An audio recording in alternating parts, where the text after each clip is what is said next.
Madam Presiding Member, I make that 10 o'clock. Thank you, Chris. Bore good morning. I'd like to welcome everyone to this hybrid meeting of Council. A special welcome to Councillor Stuart Keith, his first Council meeting this morning. The Council meeting is being broadcast live over the internet and will be available to view online now and in the future.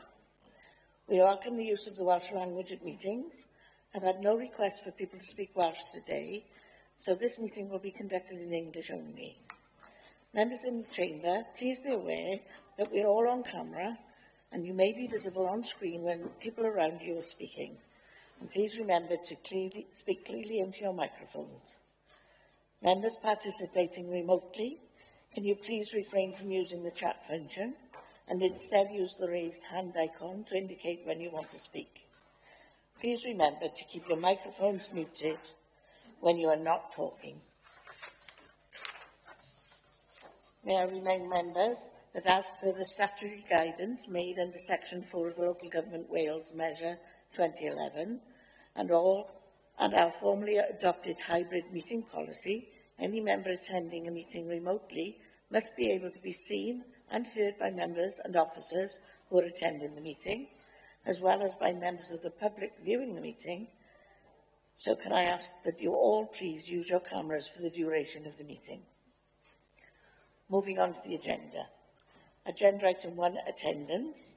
Democratic Services will be making a note of members' attendance in the meeting, but should you lose connection, could you possibly leave a comment in the chat bar on your return to ensure that this is picked up? Agenda item 2, apologies for absence. Dominique, have we any apologies, please? I've had apologies from Councillor Giles Davis. Thank you. Any apologies from the floor? Thank you. That takes us to agenda item 3, declarations of interest. Delyth Harris, Monitoring Officer and Assistant Chief Legal Officer, have you any advice for members, please?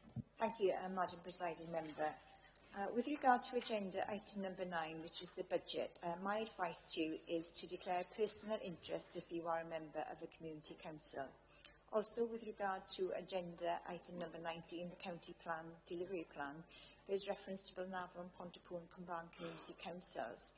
So my advice is you would have a personal interest if you are a member of those councils in relation to item number 19 as a consultee. So I am aware of the following interests. So could I ask each of you to confirm your interest when I read out your name? Members of Pontypool Community Council, Councillor Nick Byrne. That's correct. Councillor Linda Clarkson. That's correct. Councillor John Horler. Correct. Councillor Gaynor James. Correct. Councillor John James. Correct. Councillor Rosemary Matthews. Correct. Councillor Caroline Price. Correct. Councillor Nicholas Simons. Correct. Members of Cwmbran Community Council, Councillor Stuart Ashley. Correct. Councillor David Thomas. Yes, true, yeah. Councillor Peter Jones. Correct. Councillor Sue Morgan. Correct. Member of Henllys Community Council, Councillor Colette Thomas. Correct. Member of Crossakilog and Llanrwst Community Council, Councillor David Williams. Correct. A member of Blaenavon Town Council, Councillor Liam Coles. That's correct. Thank you. With regard to agenda item number 14, which is the pay policy statement, my advice is that you would have a personal and prejudicial interest if you have a close personal associate who works for the local authority. This covers the SRS, but it does not cover teachers or support staff. So I understand that the following are personal and prejudicial interests, and we'll leave the room when this item is being discussed. Again, can I ask each of you to confirm your interest when your name is read out? Councillor Janet Jones. Councillor Alan Slade. Councillor Jane Watkins. Correct. Councillor Joanne Gordon. Correct. Councillor Colette Thomas. Correct. And Councillor Rose Seabourne. Correct. Thank you. Councillor Stuart Ashley, the Deputy Presiding Member, will chair the meeting for this agenda item as the Presiding Member has a prejudicial interest. Also, all officers will leave the meeting during this item, so can I ask Council, however, to agree that Jason Lewis, the Director of Corporate Services, who will present the report, and Dominique Redman and Chris Slade from Democratic Services, who will assist with the operation of the meeting, Could I ask Council to agree that they remain in the room for this item? All in favour? Anyone against? Any abstentions? Carried, thank you. Thank you, Madam Presiding Member. I'm not aware of any other interests. Thank you. That takes us... Sorry, Madam President Member. We've got Councillor Burnett online with his hand up. Councillor Burnett? Yeah. Thank you, Chair. Yes. I'm a member of Henchlas Community Council. Thank you. Yeah. Thank you, Rob. Okay. Any other declarations of interest that we didn't pick up? Okay, thank you. That takes us to agenda item 4, which is the confirmation of the council minutes. Oh no, I beg your pardon, I jumped a sheet. No, I haven't, I'm right. Confirmation of the council minutes on the 21st of the 1st, 2025, starting on page 5 of your agenda. Members, could you possibly state whether you have anything to raise in relation to these minutes? If not, I will take them as approved. Anything to raise? Thank you, they are approved. Agenda item 5, update on actions. Members, the updates on what has been done to implement our previous decisions start on page 53 of the agenda. Could you possibly indicate whether you have any questions or comments? Can I ask members whether they agree to note the update on these actions then, please? Thank you. Anyone against? Any abstentions? They are noted, thank you. Agenda item 6 is the receipt of petitions. There are no petitions today, so we'll move on to agenda item 7, public question time. There are no public question times. Moving on, agenda item 8, announcements from the leader. Leader, do you have any announcements, please? Thank you, Presiding Member. Firstly, can I start by welcoming Councillor Stuart Kite, who recently won the by-election to serve as a councillor for the Trevethan and Penygarm ward, alongside Councillor John Haller. Welcome to the Chamber. Secondly, I'd like to draw members' attention to the Estin positive case study on Torvine Council, following our recent inspection, which has been published on the Estin website this month. Publishing effective practice is a great way to share information, knowledge and learning, and it's also an opportunity for me to thank all staff in our schools, as well as members and officers here, for their hard work making progress. Next, it was fantastic to see the new Park and Ride facility in Pontypool and New Inn open last Friday, after a long process with the Office of Road and Rail authorising the new facility and allowing it to enter service. The facility includes 129 general spaces, 11 accessible parking bays, motorcycle bays, secure bike spaces and drop-off bays. A new footbridge and lifts suitable for wheelchairs and bikes have been installed. The project is one of the first to be completed as part of the Cardiff Capital Region Metro Plus scheme to create a South Wales metro system. The work has also included improvements to the platform and seating area, improved CCTV and lighting, new customer information systems and a help point. The project is funded by Cardiff Capital Region, Welsh Government and the Council working together, and it's hoped the new facility will encourage more people to use the station and an increase in train services. So thank you to all officers who helped move that project along. Next, I'd like to mention the COVID-19 Day of Reflection, which in 2025 is a UK-wide Day of Reflection taking place on Sunday the 9th of March. It's one of the 10 recommendations set out by the UK Commission on COVID commemoration. To mark the 5th anniversary of the pandemic, doesn't time fly, people across the UK are invited to come together to remember and reflect on this unique period of our history, as well as their own experience. The day will be an opportunity for the public to remember and commemorate those who lost their lives during the pandemic, reflect on the sacrifices made and the impact on people's daily lives, and pay tribute to the work of health and social care staff, frontline workers, and all those who volunteered, including in this council, and showed acts of kindness during this unprecedented time. The council will also help a local support group mark International Long COVID Awareness Day on the 15th of March by lighting up the Civic Centre in Teal. The support group meets at Pontypool Active Living Centre twice a month. Next, I'm pleased to welcome the head boy and head girl from Pontnewid Primary School to receive a civic award on behalf of the school in recognition of their outstanding contribution to the completion of the Tiny Forest project, dedicated in memory of their late head teacher Kerry Waters, who sadly passed away on October 2024 and was known to many of us. During December, pupils from the nursery through to Year 6, their parents and family members planted trees alongside teachers, governors, players from Newport County Football Club, the Dragons Rugby Club and businesses from the local community. The new area within the school grounds, which has 600 trees and was being built with funding from the National Lottery Heritage Fund. The project will enable children to have more lessons in nature, and it's also a great tribute to a valued colleague who passed away. So I'd like to welcome them down to present this Civic Award.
Next, we'd like to welcome back Steve Williams.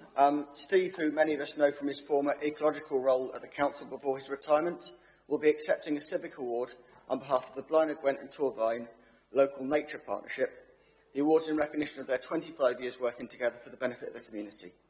Across those 25 years, the partnership have worked tirelessly to improve nature throughout the borough, including holding the annual Go Wild event for many of those years, giving the people the chance to celebrate local nature.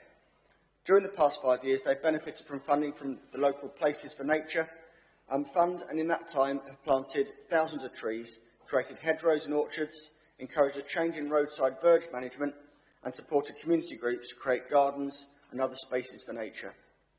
As this year also sees Wales reflecting and celebrating 10 years of the Wellbeing of Future Generations Act, the Local Nature Partnership is an excellent example of how different organisations and individuals can collaborate to achieve a common goal, and it's only right that we recognise their achievements as part of a year-long celebration of the Act. I'd like to thank Steve, who continues to be actively involved in these partnerships. He just told me about how retirement hasn't brought much spare time, along with many others who volunteer their time to this important cause, and also thanks to Veronica Bravanovic, who's the partnership coordinator, and V's also been a member for over 20 years. So if I can call Steve down to collect the award.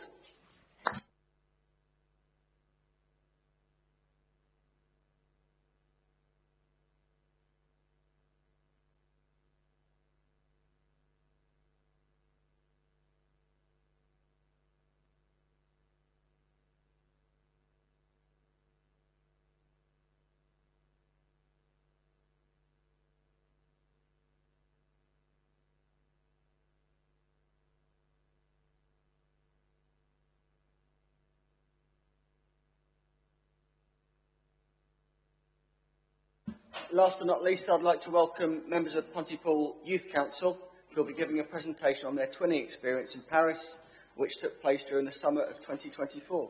So we can call those down to give their presentation, if that's okay, presiding member.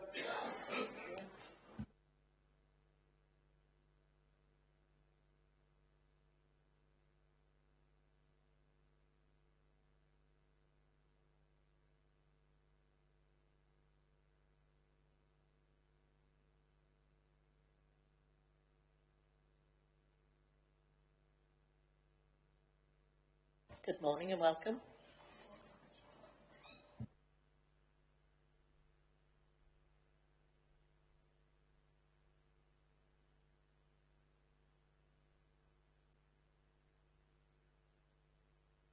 Sorry.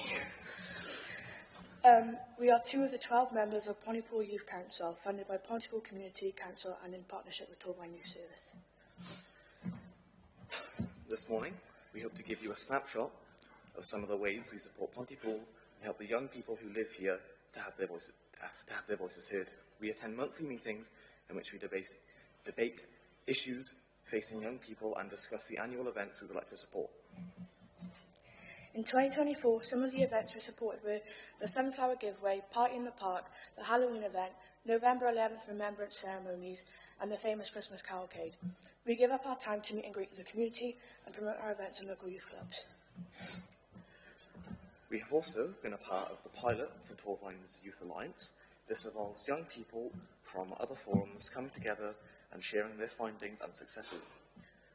We hope this year to collaborate on changing common issues that young people across the forums are seeing or experiencing. The highlight of the year was the annual Youth Festival. We will now take you through a short presentation on last year's Youth Festival hosted in France. Enjoy. Day 1, we flew from Bristol very early in the morning and arrived in Longjumeau just after lunch. We had a bit of a wait as we were waiting for the Germans to arrive. Trust the Germans to be late.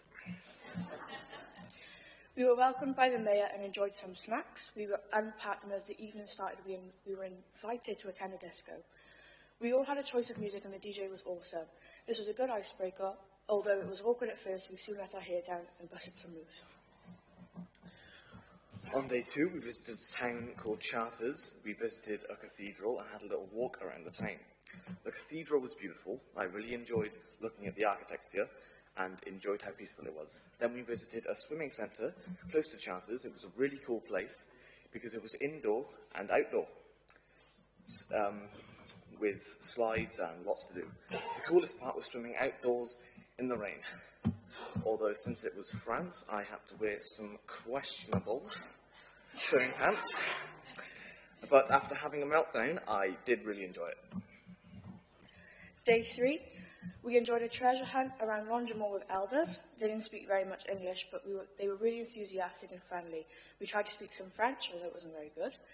It was really fun and a good way of getting to know one another, as well as the young people since we were all split up.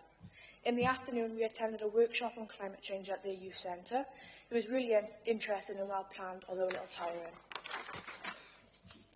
We were all really starting to get to know one another much better, and we were learning how to communicate with one another. Day 4. This was the best day by far, although it felt like we walked the whole of Paris. We climbed the Eiffel Tower, saw the Louvre, and the Champs-Élysées. Champs-Élysées, that's the one. And enjoyed Paris by night. We went on a boat up the Seine. We saw the Eiffel Tower lit up with all the Olympic rings. The views were amazing, and I enjoyed taking photos of all the sights I saw. This was my favourite day by far. We arrived back at the rooms at 2 a.m. and fell straight to sleep. Day 5. After a busy day yesterday and aching feet, we all took part in a full day of sports. We played football, archery, track and field, orienteering, and earned points for our teams. Even though we weren't, the day was full of energy and the vibes were good. There was music playing and the sport coaches were very encouraging for us to take part. We spent the afternoon on a nature walk where we caught bugs in a net, looked at them through a magnifying glass. We had a funeral for a bee, and all of us somehow knew all the names of the bugs. Day 6. This was the day we had spent all week preparing for, in between all the activities. We had already written up a charter in which Lily and I translated into Welsh. This was read aloud to a huge audience in the commemoration of the liberation of Longjumeau. We took part in a parade, and it was awesome to see the Welsh flag being flown in another country. It was very moving and I got to place some flowers at the statue. It was an honour.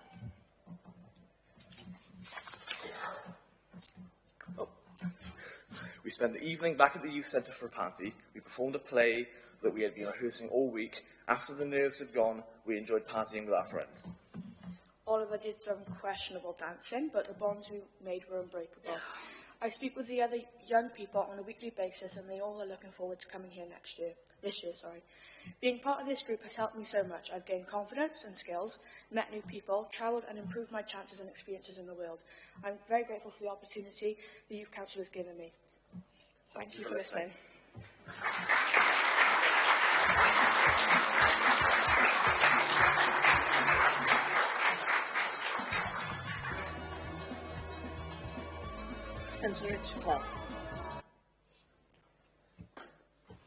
Well, is the first point I want to make.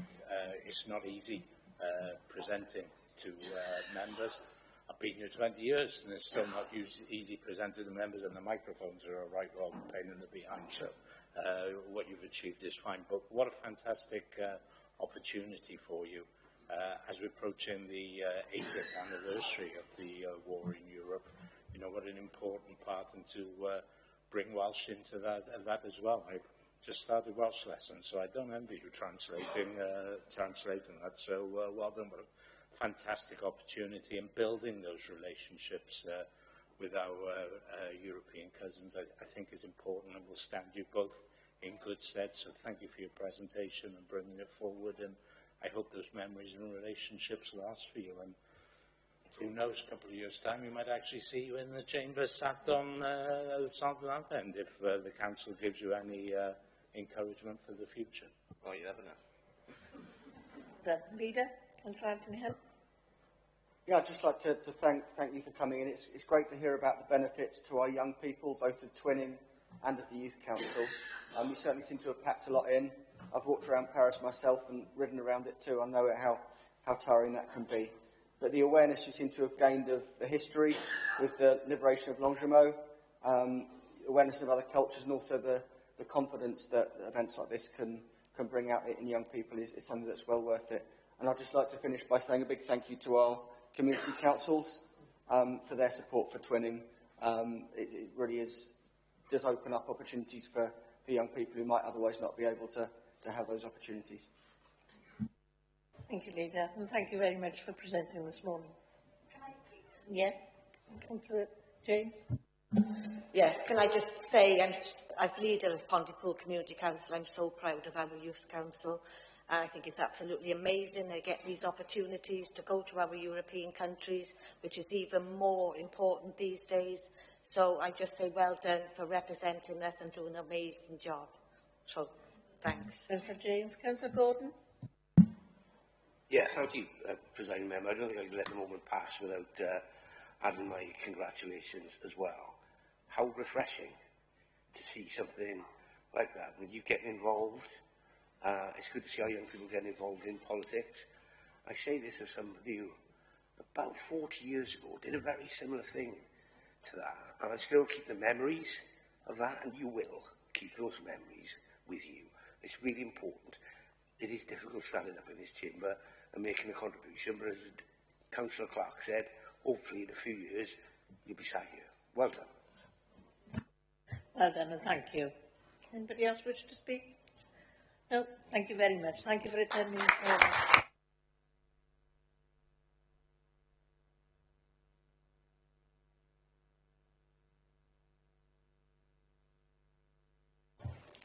Leader, does that complete your announcements? Thank you. Chief Executive, do you have an announcement, please? Just one announcement from me today, Madam Presiding Member. I would like to praise the fast thinking and actions of Brian Moylan, a member of our waste team.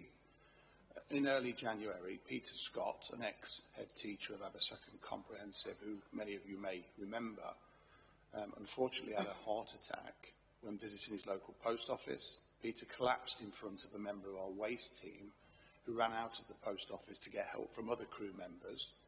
And the crew members included Brian Moylan and Andrew Jones. Brian had recently completed his first aid refresher course at work and felt confident enough to carry out CPR.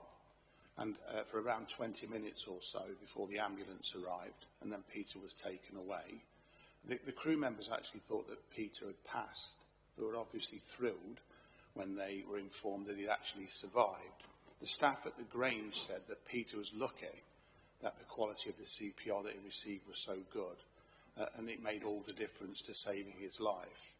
And since coming out of hospital, Peter has now met Brian and the team, and he has said that it was overwhelming, the experience to meet Brian.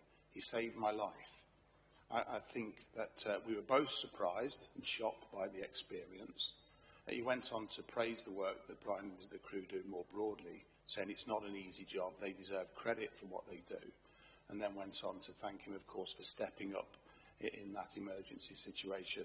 So noteworthy, I think, for us here in Council. I think it's, we'd all like to echo Peter's words And I'd personally like to thank and note Brian's involvement in saving Peter's lives that day. Thank you, Chief Exec. I think we all echo that, and we applaud.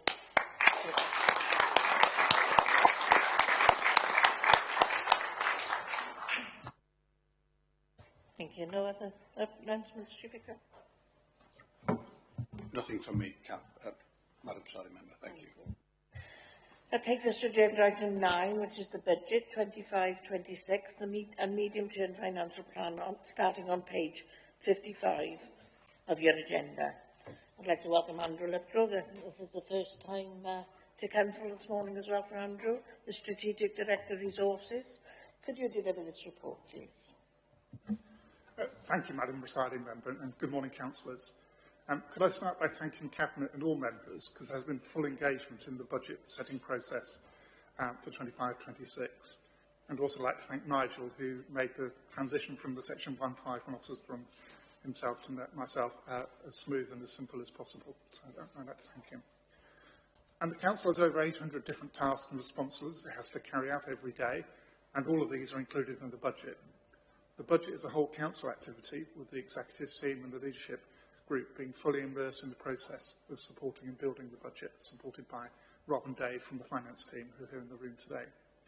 As a Marmot Council, the budget is focused on ensuring that we spend money in support of the Marmot principles and delivering the county plan.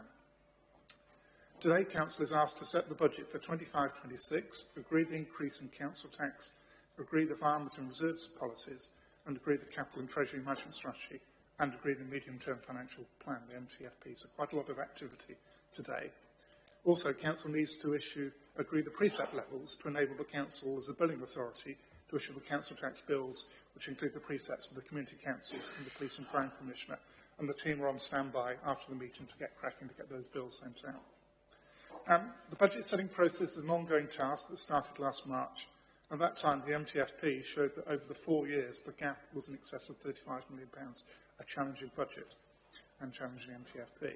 I'm pleased to report that Council has a balanced budget for 25-26 in front of them today, and the gap for the next 4 years is just over £9 million, so an improvement in that area. The recommended budget does include an increase in council tax. We think we will be one of the lowest in Wales, those increases. The Council operates several schemes that help low-income households, so if anybody's listening today is worried about how they're going to pay their council tax bill, or you know of anybody that's struggling, please get them to get in contact with the team and we'll help them as much as we can and talk them through the schemes and available support that we can offer. But for households that can pay, and who can afford to pay their council tax, but it is important that they pay in a timely manner, as the council tax they pay does pay for frontline services.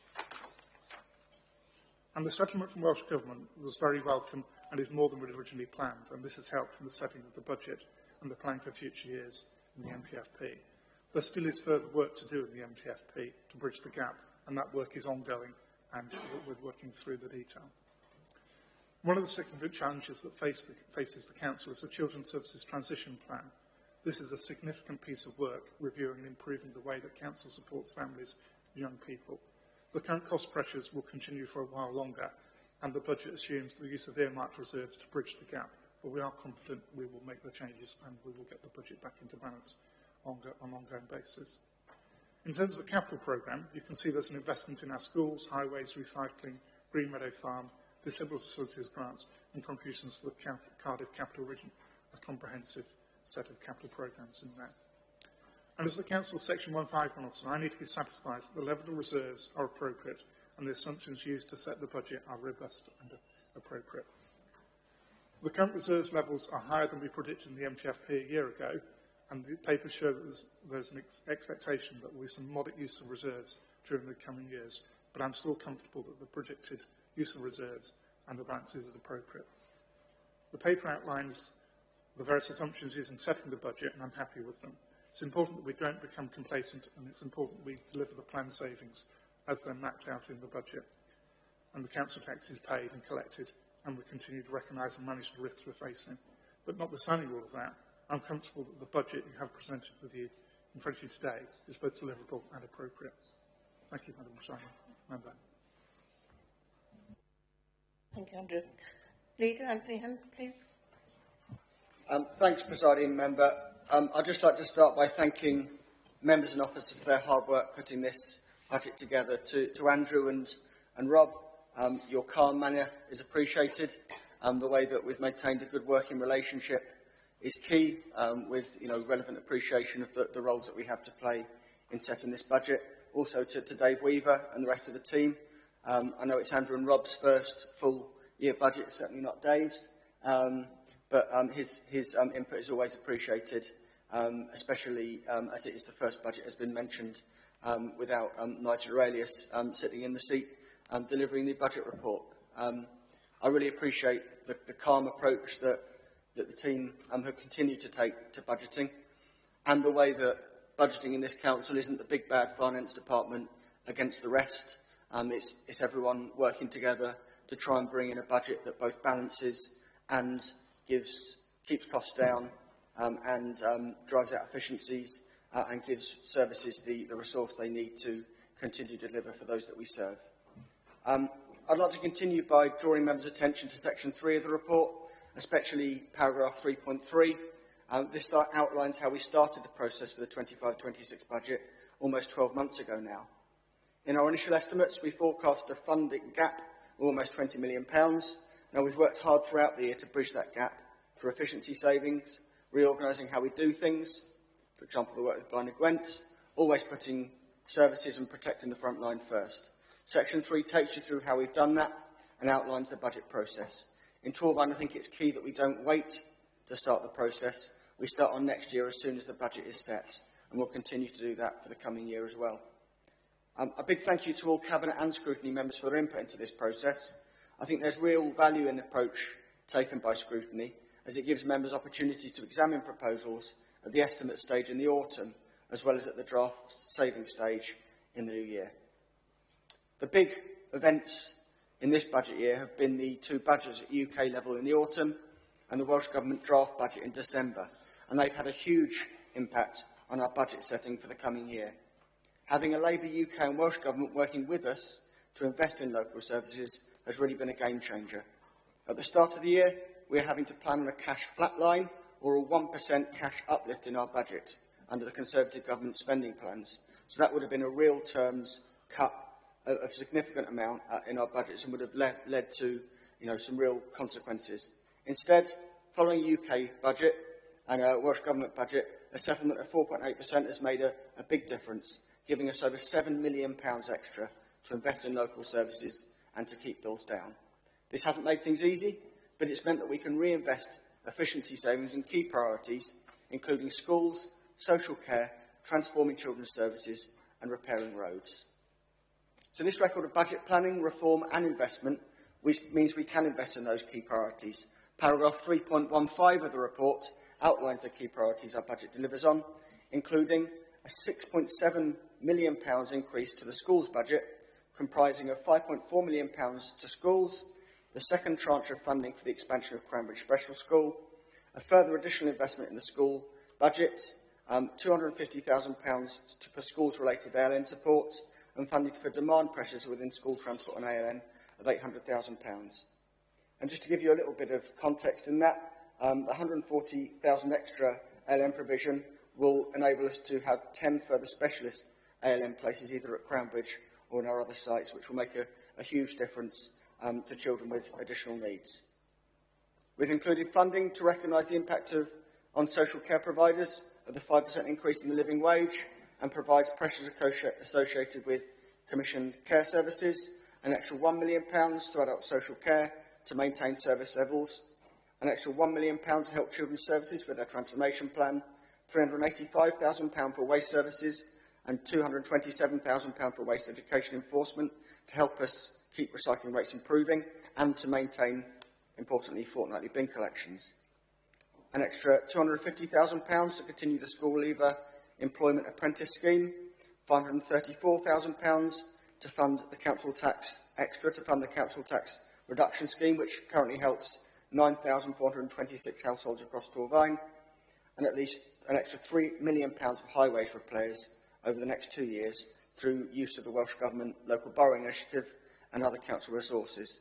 That supplements the commitment made by Council in July of last year to increase funding for highways repairs by £3 million over the next 5 years. This recognises the public desire for investment in road surfaces, while protecting the other areas of spend already mentioned. I'd also like to mention some of the things you'll not find in our budget. I recently spoke about our budget with a counterpart from another council, as it's always useful to get an external perspective, especially after been working on something for 11.5 months. They asked me how much we were raising parking charges by, and when I told them we don't charge for parking, they asked why we didn't mention that. We won't charge for parking, as we know how difficult things are for traders in our town centres as it is, and this budget enables us to continue this free parking policy. They asked me about bin collections, and I could respond, this budget enables us to retain 2 weekly residual bin collections for the coming year, whilst of course working hard to drive up our recycling rate and reduce waste. They asked me at what rate our council tax reduction scheme operated, and I was able to tell them that unlike in many areas across the UK, it was a 100% scheme that helps almost 10,000 households across the borough, and of course works importantly in unity with our other schemes like discretionary housing payments to help people in need. They've heard of our place service, and I can confirm this budget allows that service to continue to brighten the lives of so many young people and their families, especially for those with additional needs or disabilities. They asked me about library closures. I can confirm that we're keeping our libraries and indeed working to invest in them. Now, we recognise that our services are the last line of defence for our communities and for local people in tough times. We're working hard to keep bills down and to protect local services. We're making changes, driving efficiencies, taking difficult decisions and protecting frontline services. So you'll see no closure of facilities or cutbacks to core services in our budget. Instead, we want to work with our communities, rallying around, just as councils and councillors did during the pandemic. I'd now like to say a little bit more about some of those key decisions in our budget. Firstly, a word about schools. As thank you to you as members, they've been our top priority in recent years. Schools funding in our budget is up by £6.7 million, or 8.6%.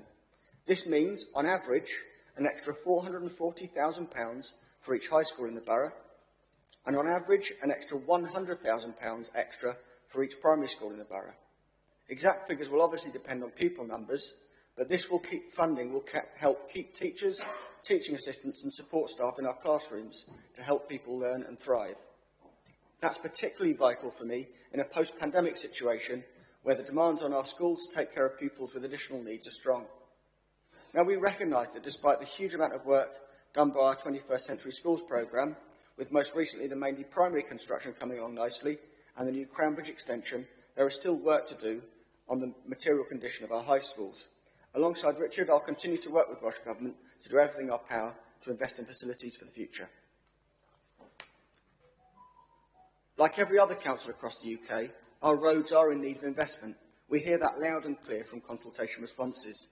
So with help from Welsh Government, we'll start on an unprecedented programme of investment on our roads, concentrating on the local roads within our communities. We'll invest an extra £3 million over the next 2 years, on top of our previously agreed increase to funding to fix our roads. That won't mean we can repair every road immediately, but it is a positive, pragmatic and realistic plan to make a real difference. And again, to give some context, each extra £1 million allows us to treat an extra 10 kilometres of roads across the borough.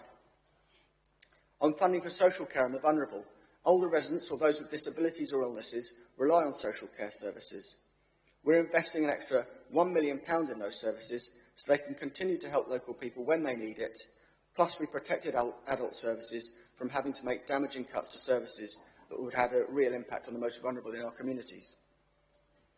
To support housing, there's around £500,000 of additional housing support grants, including help to pay the real living wage and commissioned services, and to increase funding for young people facing homelessness and to better support those with complex needs.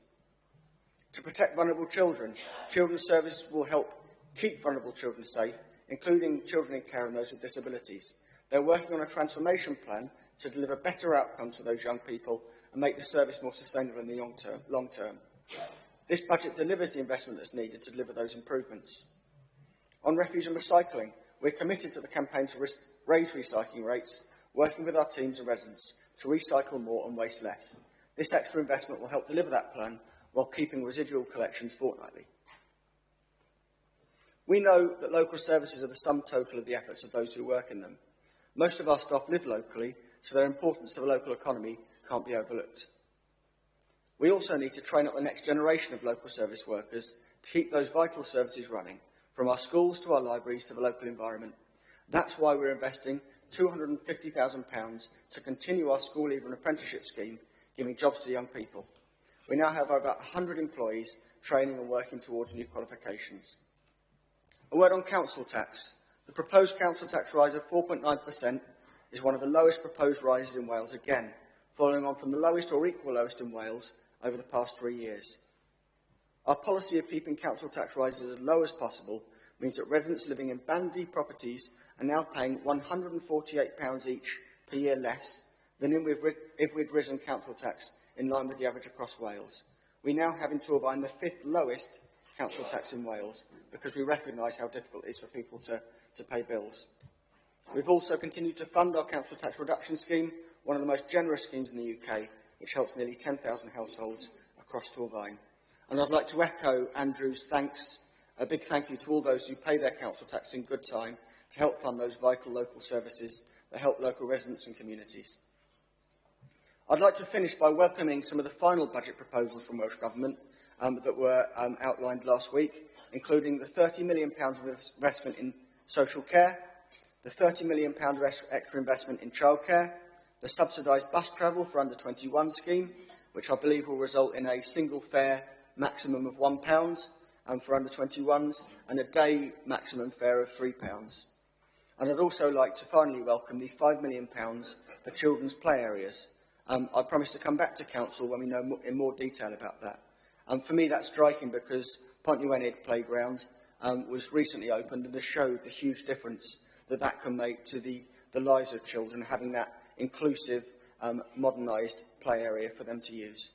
So I'd like to commend this budget to Council. I believe it strikes that right balance between funding services and keeping bills down. It's always a difficult balance. It's not one that we strike lightly as councillors, but I think this sets our services on a sustainable footing so they can continue to help local people and communities moving forward. Thank you, Leader. Councillor David Thomas. Thank you, Madam Presiding Member. Given the revised budget position in section 3.7 shows a significant improvement due to a 4.8% uplift in unhypothecated funding from Welsh Government, which is above the assumed 1% AEF increase, how does this justify maintaining the proposed 4.95% council tax rise outlined in section 4.1? Could the additional £7 million from the funding uplift have been leveraged to reduce the council tax burden on residents? And what alternative scenarios were modelled to balance the budget with a lower increase?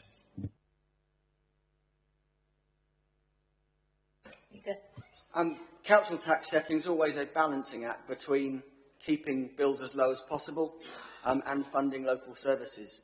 The extra money from both governments came with an expectation of increasing funding to things like schools, and you can't increase that funding to schools at the same time as spending the money on freezing council tax. I've looked at other councils that have frozen council tax in the past, because not only do they lose money in that year, they lose money in every subsequent year because of the way that council tax works. So in my view, that wouldn't have been sustainable for local services. If you look at the example from other areas, when they have frozen council tax, they've needed to either make big cuts to services and have service closures and rise council tax by double-digit figures in following years. So my view is that the council tax rise, which, as I said, is one of the lowest proposed rises in Wales, helps keep council tax consistently low, rather than making a popular decision in the short term that would have negative impacts in the long term. So I believe that this budget strikes the right balance between keeping council tax low and providing sustainable funding, and also not giving residents a nasty surprise in future years that they'd not thank us for. Thank you. Any other question to speak? No? Oh, apologies, Councillor Cross. I just wanted, from a community's point of view, because I know we've had some changes through my areas, to reassure members that we continue to provide over 380,000 to community groups, venues and charities who deliver against our objectives on the county plan through our third sector major grants programme. Deliver up to 200 sports qualifications to people in Torvine, invest 3.3 million from Shared Prosperity Fund, which is 25-26, in addition to prevention, support, community grants and commissions for the third sector. I want to highlight that because when I've gone through the budget, the paper that we've got, it's not as clear to those very specific things that I know that is really important to all of us in our communities. So I thank the teams that work behind the scenes to help all of your different projects and community groups, and it'll continue. Thank you, Councillor Cross. Councillor David Williams. Thank you, Madam Presiding Member. I'm just pleased to see that there's some targeting towards some of those in most need, and that we're taking forward the continuation of the council tax reduction scheme, because I think that's really important that we target where the need is greatest. I'm also very pleased to note the increase to schools, because I think all members here who've been involved with schools and school governing bodies know what the pressure has been on schools. So I'm very much pleased to see both the capital and the revenue increases that have been proposed here. And so I think it's a difficult job. I give my thanks as well to the officers who've taken this work forward. Let's be honest, you always want, if you're a citizen paying, to have more for less. But the reality is, if people are asking for some things more, then it has to be paid for. And I think we've hit the balance as best we can. And let's hope that we will be in a position to, in the longer term, continue to be among the lowest council tax rises in Wales. Thank you, Councillor Williams. Councillor Dave Thomas, you wanted to come back in? Yeah, thank you, Madam Presiding Member. Just another question, please. The MTFP in section 6.4 forecasts a 9.2 million budget deficit over 4 years, despite council tax being increased by 4.95% per annum. Given the significant pressures on service demand in adult and children's services and homelessness, etc., what reassurance can you give residents that the annual 4.95% increases in council tax won't be exceeded?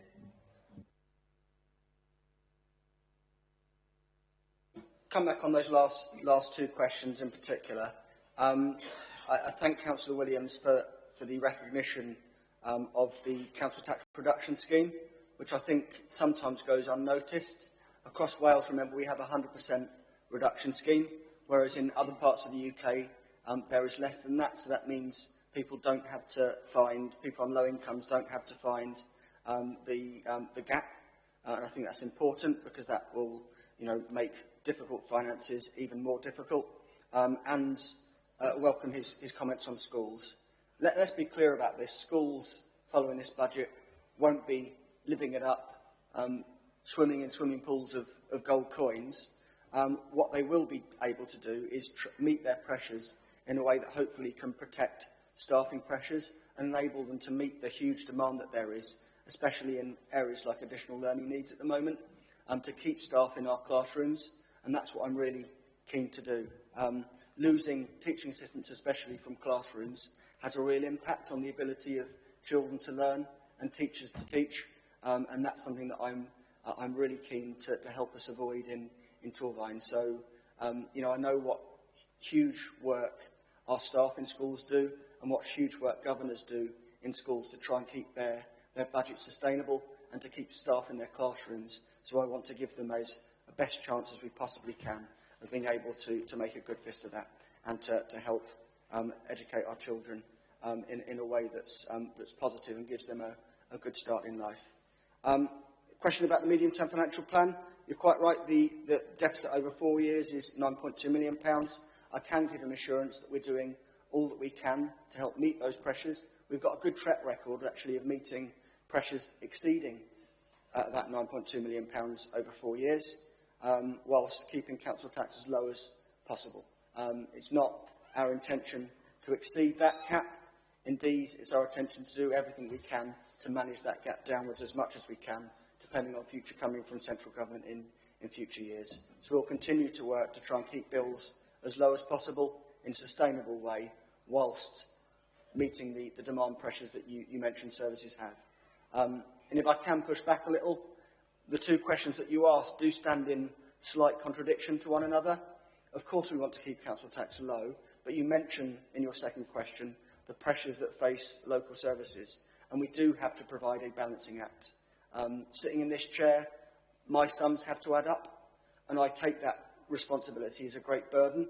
I could do things that would make me really popular in the short term, but that would have real negative impacts in the long term for services and for people's council tax bills in the longer term. I refuse to do that. I would rather remain as calm as we can to give services more certainty going forwards and to give people manageable increases in council tax, rather than play a one-year trick and pay for it in the long term. Just thank you, Madam Presiding Member. If I could just come back on that question I asked. I do have others speaking. Yeah, I get that, but the leader was answering the question that I asked. So all I want to know is it going to be increased or not? Can you give a guarantee that it's not going to be increased? Council tax won't be exceeded from 4.95%. Yeah, 4.95 is the maximum figure that we've got in our medium-term financial plan. Thank you. Councillor Nathan Yower. Thank you, Chair, and apologies for not being able to be in the chamber this morning. It's just 2 points I'd like to raise. The first is about process and the second is about politics. And it's just coming back to some things the leaders already said. It's just I'd like to commend the process of the budget setting over the past 12 months. I mean, as set out, Tip Harriet 3.3, I think it was, is just how comprehensively officers and leading members have actually been engaged with backbenchers and others across the council to formulate this plan. I think actually it's a process I very much look forward to seeing again as we look towards next year, because it's given every member in this place, should they choose to take the opportunity to engage and actually try and shape this budget before we've come here. So there are no surprises here, and I think for everyone who's engaged with it, we should be quite pleased with it. The second is on the politics. I think basically I very much do again welcome the extra investment into schools, into both children's and adults services and social care, and crucially roads. I think it's definitely something that all of us receive in our inboxes and very much get an earful whilst walking around Griffstown and Sebastian about the state of the roads. So I very much look forward to sitting down with officers when we start working out what roads in particular might be looked at. And I just want to make the point, we don't often talk about politics in this place, and looking at recent events, it might be that there is greater clarity in the months ahead about actually what people in this chamber stand for. And I think it's important just to recognise that the only way we are able to invest in those services this year is this is the first budget we've had for 15 years, when you've had a Labour council in Torfaen working with a Labour government in the Senedd in Cardiff, and a Labour government that has got some fantastically different priorities to the previous Conservative government, having been elected in London. I think it's very much to be welcomed. I think it's something we can work on in the future to ensure that the priorities of the people up and down Torfaen are definitely the priorities that we're taking forward. Thank you. Councillor David Danielson, the leader, wants to come back in. Thank you, Chair. Yeah, I just wanted to make 2 points, really. I just wanted to put on record my thanks, really, that the adult social care budget has been not just maintained, not cut, but we've invested in services there. So I'm massively thankful for that. Just to supplement the answer that the leader gave to Councillor Thomas, I think it's worth pointing out that the increase in council tax enables us to invest to save, enables us to invest in children and young people to reconfigure services there and adult services, which will yield results down the line, because demographic changes and economic changes, particularly in adult services. I mean, I can speak at length at where we're headed with adult services. People are living longer with more complex conditions, so there is a very big need to invest to save there and to invest to prevent. So I think that it's really worth highlighting that this enables us to do that this year. And similarly, that 5% increase in for social care providers to enable them to pay the real living wage. I mean, I've talked ad nauseum around the issues with retaining and attracting people to that sector. This gives us a better chance of keeping people in that sector, because we know what happens if they don't. It means more hospital discharges, delayed hospital discharges, and all the associated costs with that, because which are far greater in terms of human cost and financial costs. So those 2 points really just to supplement and say that we are investing to save, but also just to put on record my thanks, because adult services, I would say this, but it is an absolute priority that we invest to save and design systems that are fit for the future, which I believe that we are. Thank you. I've got the Deputy Leader, Richard Clark, and Sue Morgan. Anthony, would you like to come in at the end? Councillor Richard Clark. Thanks. Much has been said about the money going to schools, so I won't reiterate that, other than to say I'm grateful for this council. Firstly, to members, past and present, who have put schools at the front of the agenda and front of the funding pot. Conscious decision a long time back, and one that we continue to support, and the fruits of that are seen in the budget today. Also like to thank our financial team and the education service, because what we get for schools, we virtually passport to schools. I mentioned at Cabinet, we're quite the envy of other local authorities who other schools in other local authorities, who the authorities top slice what's going into schools. So there's a headline figure of X amount going into education, and there is a proportion of that, as there is here, but a smaller proportion, that actually rests with the service and the finance department. With us, we passport virtually all of it into the schools, which is why you get the headline figures that Anthony and others have referred to. The School Budget Forum, which is the representatives of finance and our schools, had indicative notice of this budget, and they echoed what I said in respect to schools of other authorities and how they're treated by their local authorities, and are broadly welcoming of the extra money that goes into our schools. Naturally, they want more. Don't we all in the individual pots that we represent, but they are broadly in favour and are waiting for today's outcome, so that they can then plan their future, the teaching assistants, the teaching staff, etc., providing the best possible start for our children in the school. Councillor Thomas referred to pressures. He did say children's services. Councillor Daniels referenced it in passing. I think one of the important things of this budget, which comes into my portfolio as well, is children's services. And there is a financial pressure, there's no doubt about it, but the council, I believe in its wisdom, have given children's service a breathing space. We haven't slashed and burned, we're not going to slash and burn, because we have to protect those children we are responsible for.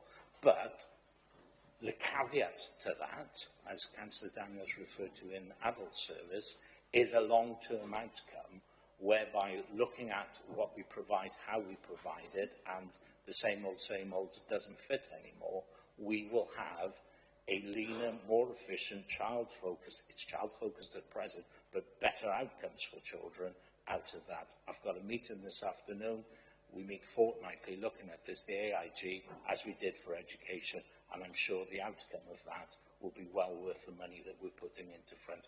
And I support the financial department and the other service areas that are giving us that breathing space to provide a real transformational future, so it can tackle the budget pressure that Councillor Thomas refers to. So when you vote today, particularly in my area, it is for the future of children and services within the council that we represent.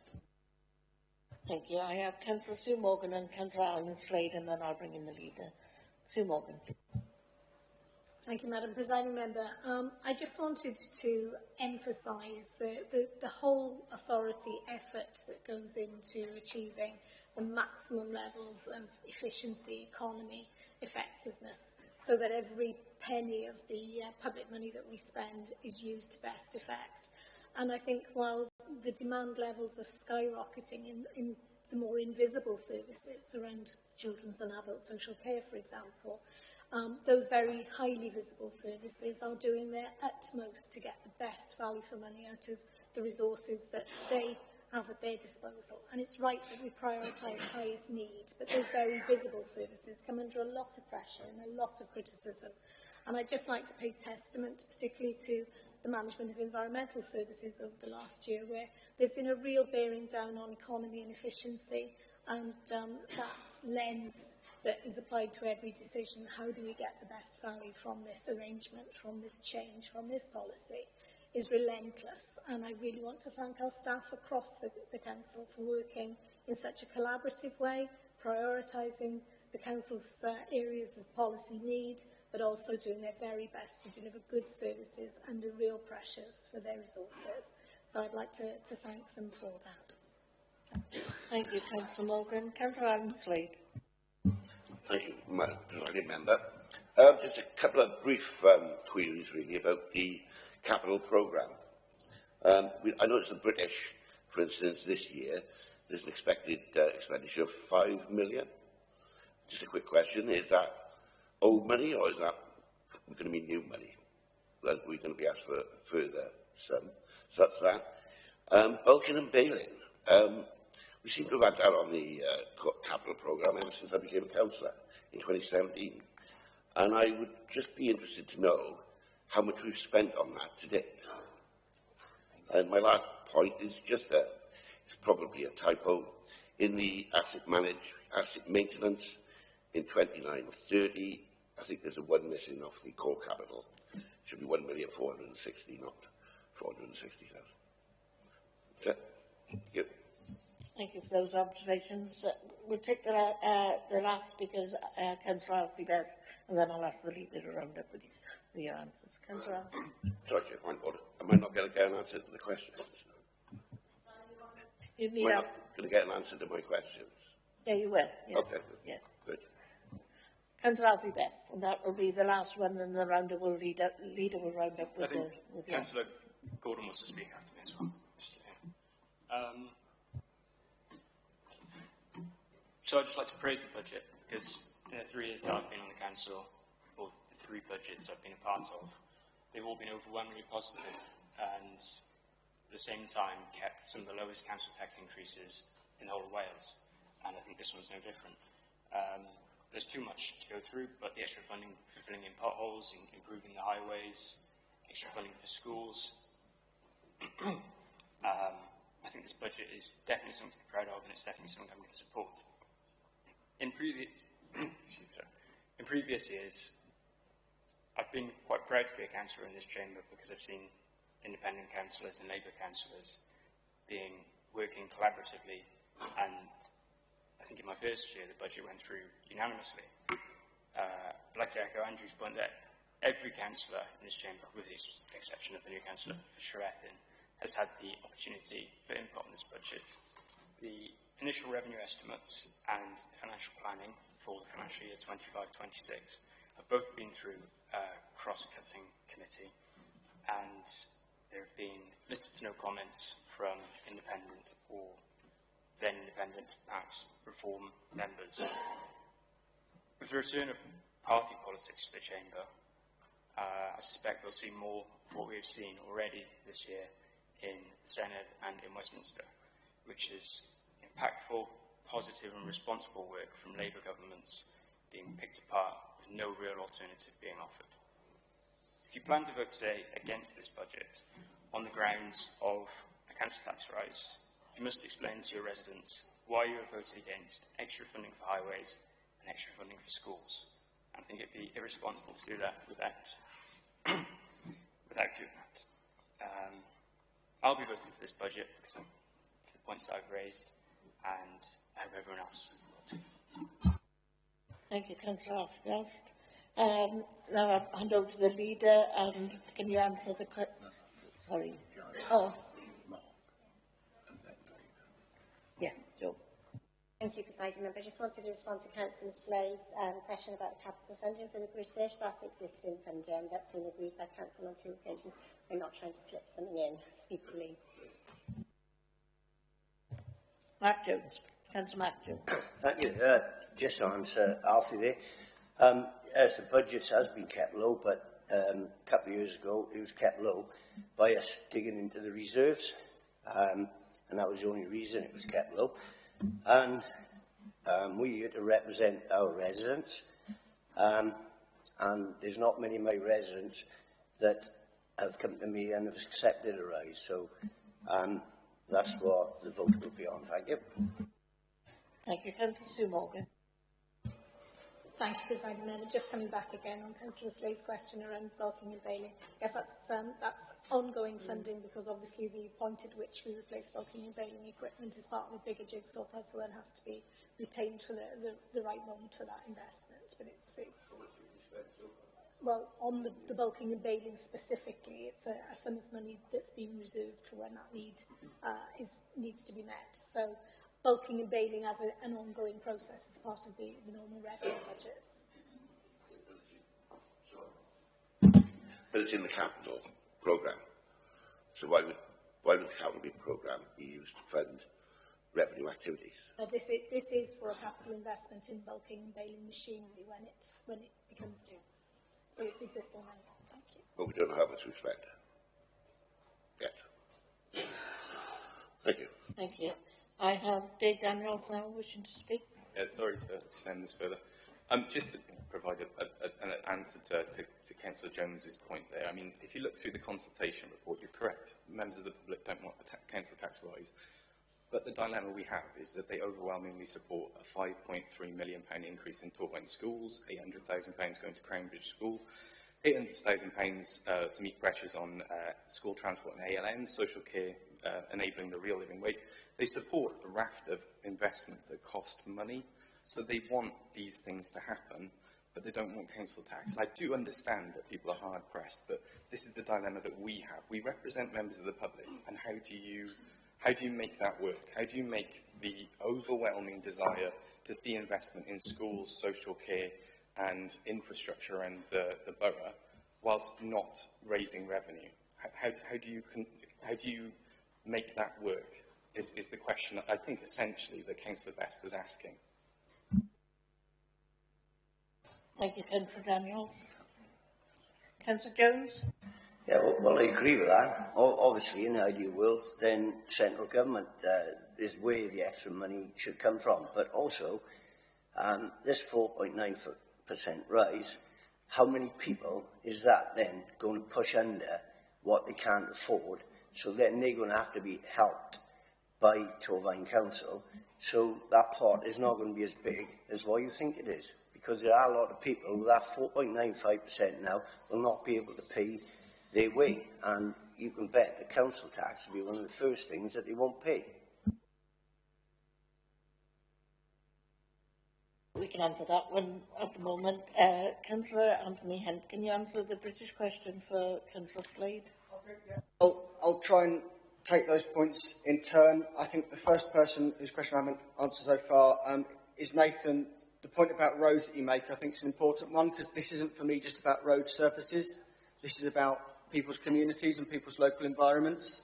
And I think the first 100 yards outside people's front doors is important to show that we're investing in those communities, and we're doing what we can to invest in footpaths and roads in a sustainable way. So I think that's an issue that's being confronted by councils across the UK. But I think it's important that we take that on. David Daniels mentioned the provision for adult services, and Sue also touched on this.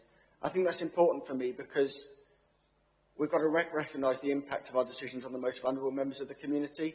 We provide lots of very visible services as a council, but we also provide lots of very private, confidential services that have a huge impact on the lives of some of the most vulnerable members of our communities.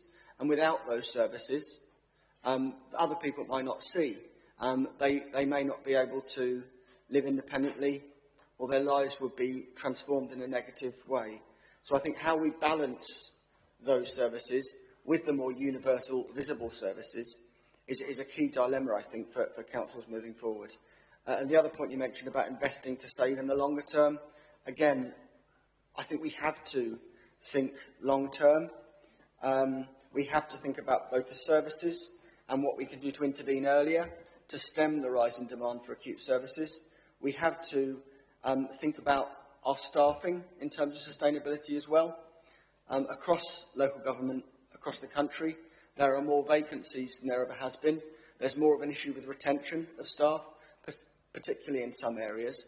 And I think we need to look to the long term of what we can do to have the people of the future who will be providing those services. And that does involve some patience. But I would just say, appeal to sort of look at our track record as a council in terms of council tax, for example. 1.95% for 2 years in a row, 4.95% now for 2 years in a row if this budget is passed. I know there's a lot of work to do, but we've tried to do what we've done in a sustainable way. And I completely understand Councillor Jones's point about 4.9% is not easy for local people. But if you look at it in comparison with what they had to face in some other areas where council tax is going up by as much as 10%, then we're trying to do our best to minimise it. The point you make, I think, quite rightly about use of reserves, we can't continue to use reserves to plug the gap. I'm glad Andrew made the points he's made about the sustainability of this budget going forward, because, again, we haven't dipped into reserves to make things look better, because we know that people would pay for that in the longer run, and we're not prepared to be reckless with people's services or with council tax levels. Moving over to the points Richard made about money for schools, I would like to apologise to finance officers for my consistent badgering to try and get figures out to schools as quickly as possible, because I think that's important as they set their budgets for next year. But just to repeat the figures I mentioned earlier, £100,000 extra on average for each primary school, although exact figures will of course depend on pupil numbers and change in pupil numbers, £440,000 extra for each high school. These are figures that will help them keep staff in our schools. And then children's services,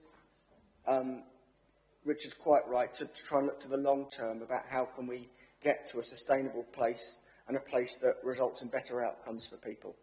I know, being responsible and boring like that is probably unfashionable in world politics at the moment, but how we do that whilst also driving change is the key balance that we have to make as a council. I'd like to thank Sue Morgan's recognition of the whole authority effort that's gone into this budget. And it's more than just this council, of course. With pieces of work like the Blind and Gwent work that we're doing, that's about us refusing to just do the easy stuff or stick to the status quo. We're looking to take savings where we can from the top, not the front line. And we're looking to be transformative in the way that we do things. We recognise things are difficult for people. We're not just sitting here taking the easy choices. We're trying to get at the forefront of change as well, so that we can deliver a better future. And just to share your recognition of the pressure on staff, our staff are hugely committed to the public that we serve. They've had their workloads rise, while their pay in real terms has decreased by 20% over the last 15 years. So I just would like to pay tribute to the staff that work in and with the council for the work that they do.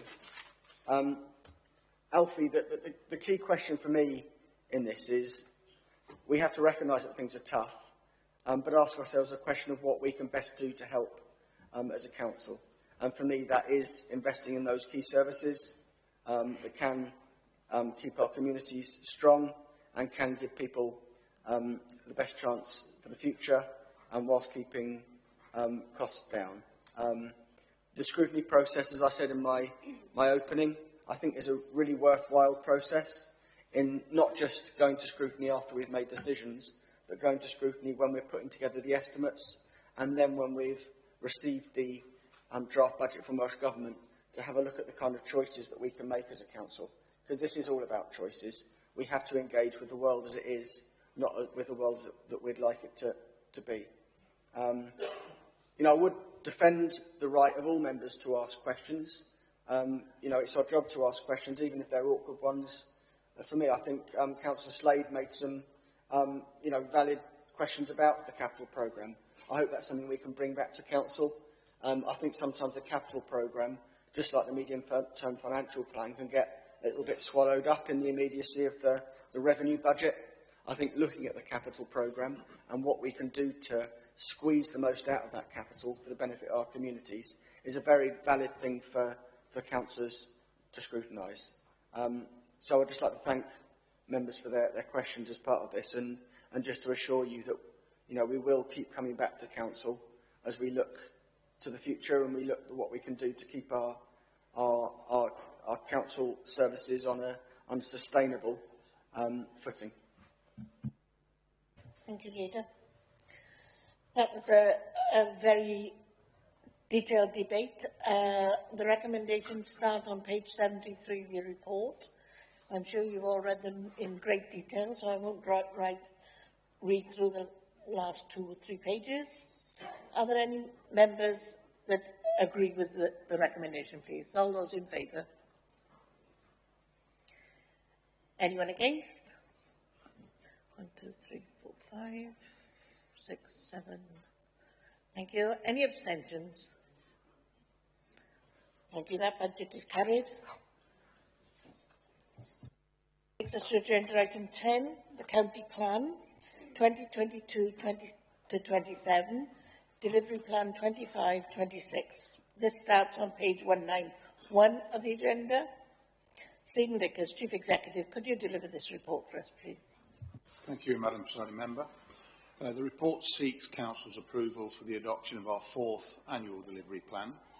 The delivery plan does not include everything that the Council does, but selects the key lines of activity beyond our business as usual that we'll deliver in the year ahead. Producing an annual delivery plan makes the Council more open, transparent and accountable to our members and to our residents. It also provides clarity to officers to focus their work in the year ahead. As a Council, we're continuing to challenge ourselves and question how we can do things better. Our aim, as always, is to reduce health inequalities and improve health equity at all levels across Torfaen, so that our residents can reach their full potential and live as independent a life as possible. This plan then takes forward these aspirations, which are set out in both our county plan and our evolving longer-term Marmot master planning. I am joined here today by the Council's executive team. We'll be happy to take any questions members may have on the delivery plan. And I just remind members that this report, the plan has also been through to cross-cutting scrutiny at the end of January.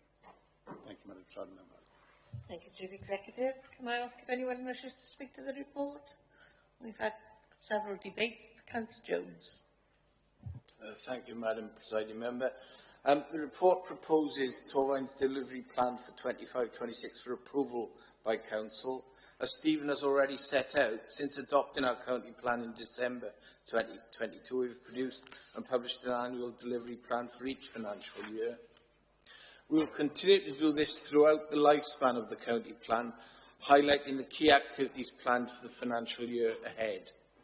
Appendix 1, therefore, sets out the latest annual delivery plan, describing planned activity that we will use to assess progress during the year ahead.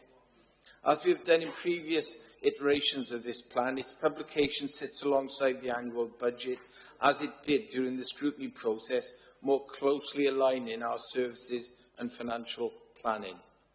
The scrutiny process is extremely useful to us, help the fine-tuning of the final product presented to Council here today, particularly in ensuring our delivery plan is clear to all members, staff and residents regarding this Council's commitment, as we aim to further strengthen accountability across the Council.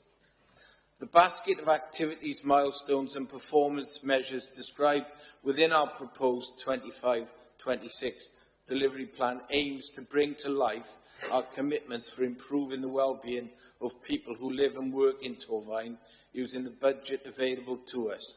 I would therefore be happy to recommend this plan to Council for approval.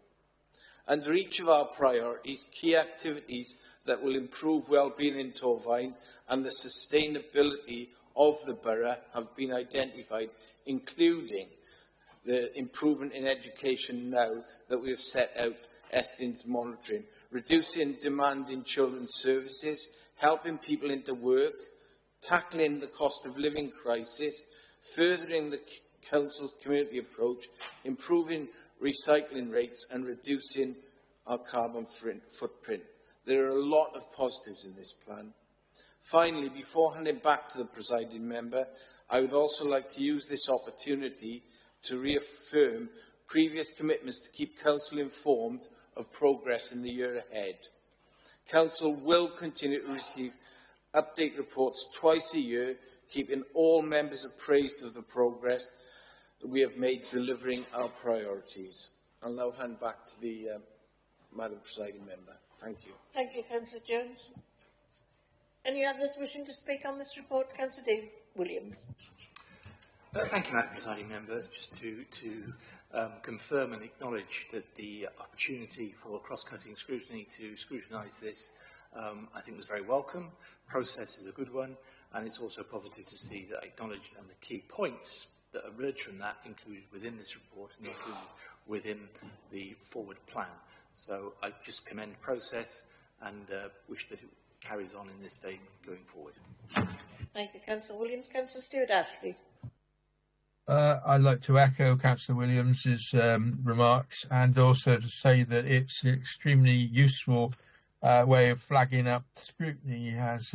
It reflects what themes that we've done in the scrutiny process, noting, for instance, the canal and various things there. I find it an incredibly useful process that we didn't have before. Thank you very much indeed, and hopefully go forward with it. Obviously, the idea of report backs over the years, seminars and various other forums, it's an incredibly useful process. Thank you. Thank you, Councillor Ashley. I don't see any other members wishing to speak. Can I ask members then to look at the recommendations, which are on page 195 of the report? Ask members if they agree with those recommendations, please. All those in favour? Anyone against? Any abstentions? That report is carried, thank you. Takes us to agenda item 11, which is the Charter for Families Bereaved by Public Tragedy. This report starts on page 225. I ask Neil Jones, Head of Communications, Elections and Civic Contingencies, to deliver this report for us, please. Thank you, Neil. Good morning, Madam Presiding Member, and good morning, Councillors. This report on the Charter for Families Bereaved by Public Tragedy is seeking that Council approves the adoption of the Charter and honours its principles. By adopting the Charter, it will provide the Council with a basis to support bereaved families and the community in the aftermath of a major incident. The Charter demonstrates the Council's commitment to becoming even more people-focused and to provide services that meet people's needs during, after a major incident. The report also outlines the Council's strategic approach to ensuring that victims, survivors and families receive the ethical and empathetic support they deserve. The background to the Charter, outlined in 3.1, was the announcement in the King's Speech on the 17th of July 2024 for the introduction of a duty of candour for public servants, known as Hillsborough's Law. Rooted in the lesson of Hillsborough tragedy and guided by Bishop James Jones's review, the Charter establishes a framework for public service, compassion, transparency and accountability when responding to public tragedies or when things go wrong. The Charter goes beyond policy or procedural guideline. It serves as a principle of how we, as public servants, conduct ourselves, particularly when dealing with those affected by tragedy. The Charter focuses not only on what we do, but also, and equally importantly, on how we do it. This Charter also closely aligns to the Council's four core values of being supportive, fair and effective, and within our own characteristics of an outstanding Council, to be an engaging and accessible Council. The Charter's 6 principles are contained within the report at 3.8, and embedding the Charter will be critical to the Council's future support to residents as part of a collaborative response in a major incident. In 4.1, there are thematic areas which will shape a delivery plan and help achieve the objectives of the Charter. These cover training, organisational policy and procedures, leadership, organisational readiness, and effectiveness and collaboration with external partners. This report also sets out strategic objectives in 4.2 and the governance arrangements in 4.3 to ensure the Charter is embedded across the Council and that progress is monitored. In 5.1, the report outlines the phased consultation process that has brought us to this point.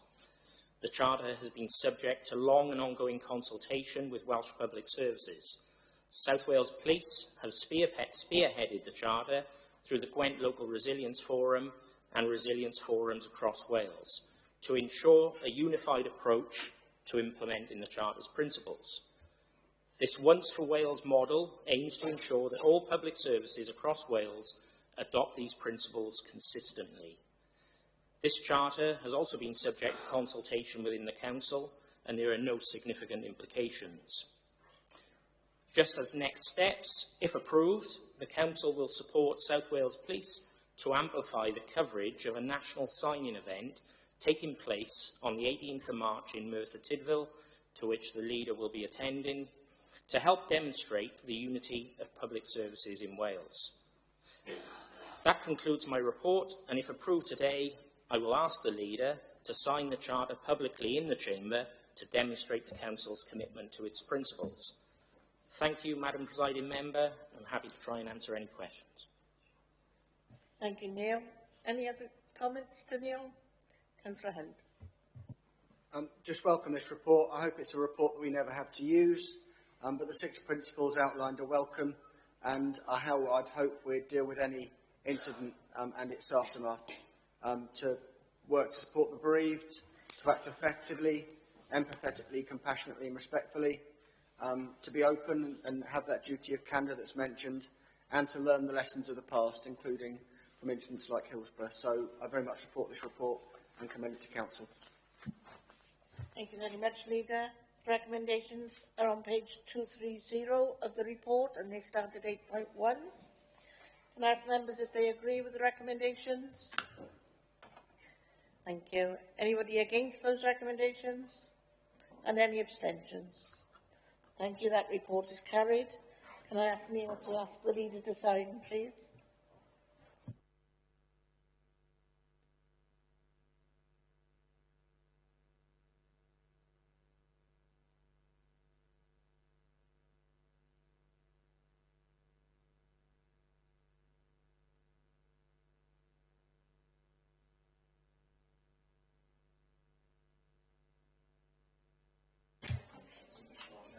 Thank you all. Thank you, Neil. That takes us to agenda item 12, which is public speaking protocol on page 233 of the agenda. Tom Roberts, Business and Democratic Support Services Manager. Could you deliver this report for us, please?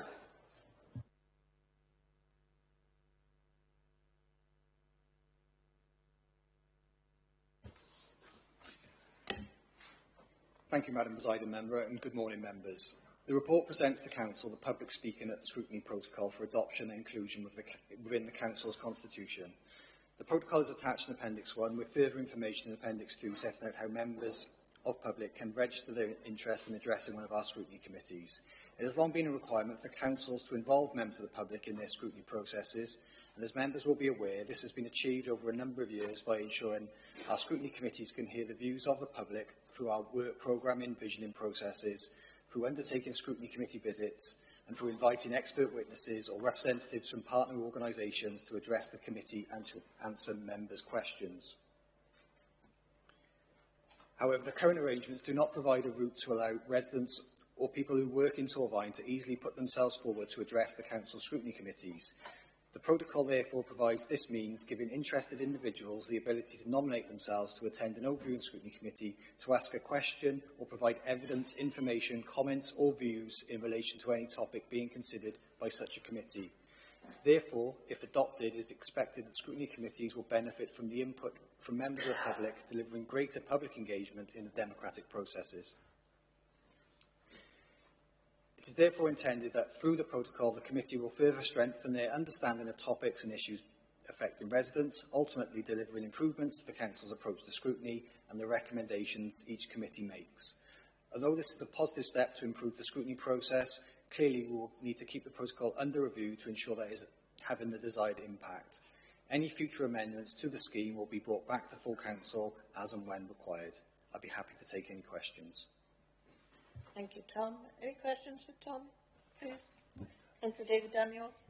Not a question, but just a statement about it, really, just to welcome it, actually, because I think whilst it might, from my perspective, adult services, it might lead to some very difficult questions being asked, some very difficult kind of scenarios unfolding. I think that can only be a good thing. I think bringing that kind of ground level, grass level voice into scrutiny can only strengthen the whole process. And I've found that having those frank conversations and exposing myself to those frank conversations with members of the public in various different forums in other ways already helps inform the way I do things. And I'm sure for all of us that will help that process significantly. So I personally welcome it. Thank you. Councillor David Williams. Yes, Madam Presiding Member, I would echo some of those comments, and I would also note that the valuable contribution we had from members of the Youth Forum coming to the cross-cutting scrutiny, because it certainly, I think, made it much more real, and I think we should be actively encouraging, particularly our young people, but all citizens, to be involved in the democratic process. So this has my support. Councillor Janet Jones. Thank you, Madam Presiding Officer. Just to endorse what's already been said, I welcome this being brought to full council. It gives members of the public an opportunity to see how we operate and be transparent, and I endorse it. Thank you, Councillor Jones. Councillor Lucy Williams. Thank you, Madam Presiding Officer. The same as with my colleagues, I think this is a very welcome addition. Just a slight concern. I know that you mentioned that there's going to, we're going to make sure that this works. Just looking at the protocol, it quite rightly is quite thorough. It's also, looking at it from the point of view of somebody wanting to engage in this process, quite complex. So I think it's quite important. I think that we as members kind of encourage people in our ward to come forward, but also that maybe we do have regular feedback. Well, obviously we'll see in scrutiny committees whether it's going to have a desired effect, because I think now it's to actually really make it work. It's a great idea in principle, but operationally it's about making it work and really doing our part to encourage members of the public to take this up. Thank you. Thank you. Councillor Stuart Ashley. Yes, I'd agree with whatever everybody else said. I remember some occasions when we've had some topics, which I'm thinking glyphosate was one of them, where we had people came forward at any rate. But having a protocol where we can encourage people, there are other topics which are coming up soon where it would be great to encourage people to come forward. Obviously, as Lucy's mentioned, the protocol needs to be strong on topics that are controversial, but it's not to be afraid of it, because scrutiny is about scrutinising topics and getting good value and enriching the process.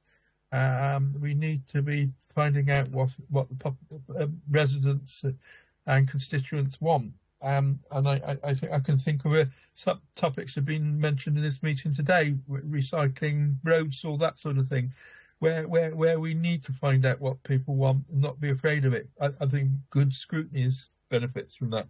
Thank you very much. Thank you, Councillor Ashley. I too welcome this move forward. We've obviously in the past had expert witness to attend our scrutiny committees, which has proved invaluable. But members of the public have have concerns, and they like to bring it to the. I take it to encourage the members of the public within your ward to actually come and speak. Councillor Steve Evans, did you want to speak? Yeah, I agree with everything that's been written, but my concern is, how do we vet the people that come in front of us? You know, if they are problematic and they don't agree with what you're actually looking at, it could be quite damning, particularly if it's live. I think that's why we have strong chairs as scrutiny chairs. So thank you for that. Tom, did you want to come in on anything? Just that final point, really. I mean, as long as the member of the public is adhering by the protocol, then they would be free to speak. You know, if they go beyond that, then that's when the chair would need to step in. You know, they're not being brought in front of scrutiny to agree with offers or to agree with the committee or to agree with the executive. They are being brought in front of the committee to say what they think on a particular topic. So as long as they are respectful and adhere to the protocol, then that's fine. Thank you. I don't see any further comments. Excuse me. The recommendations are on page 235 of your report. Can I ask members whether they agree with the recommendations, please? Anyone against those recommendations? Any abstentions? That report is carried. Thank you very much. Thank you, Tom.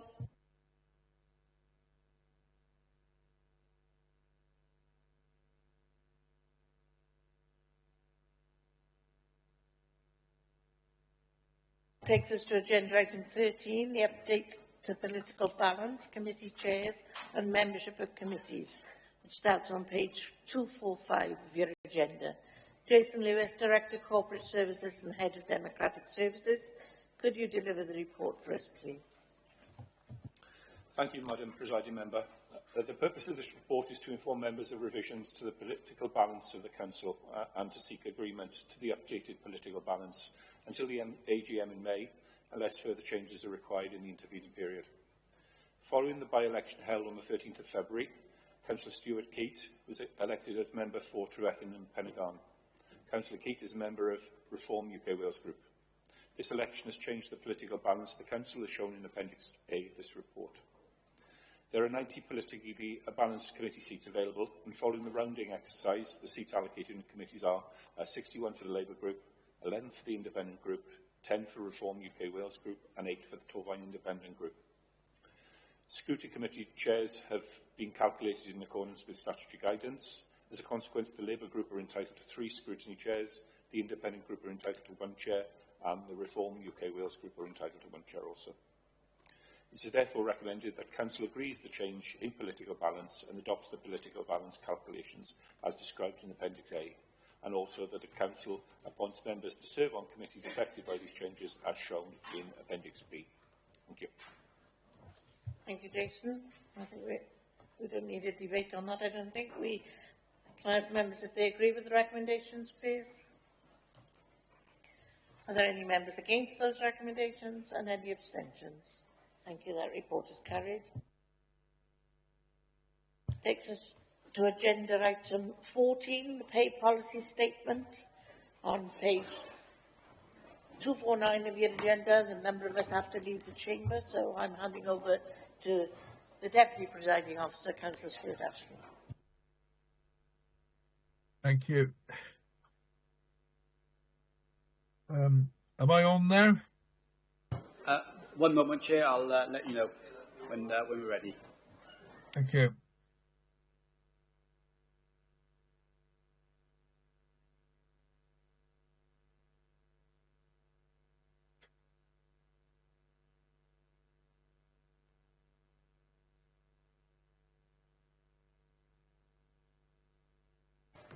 Okay, sir, we're ready when you are. Right. Agenda item number 14, Pay Policy Statement 2025, page 249. Jason Lewis, Director, Corporate Services. Could you deliver the report, please? Thank you, Deputy Presiding Member. The publication of a pay policy statement for public bodies is a requirement that was introduced by the Localism Act in 2011, with the intention of introducing greater transparency surrounding pay, particularly senior pay in the public sector. The pay policy statement must be approved by Council before the 31st of March each year and published on the Council's website. The key arrangements described in the pay policy statement relate to the governance and decision-making arrangements for senior pay, including the role of Council and the IRP for Wales in that regard.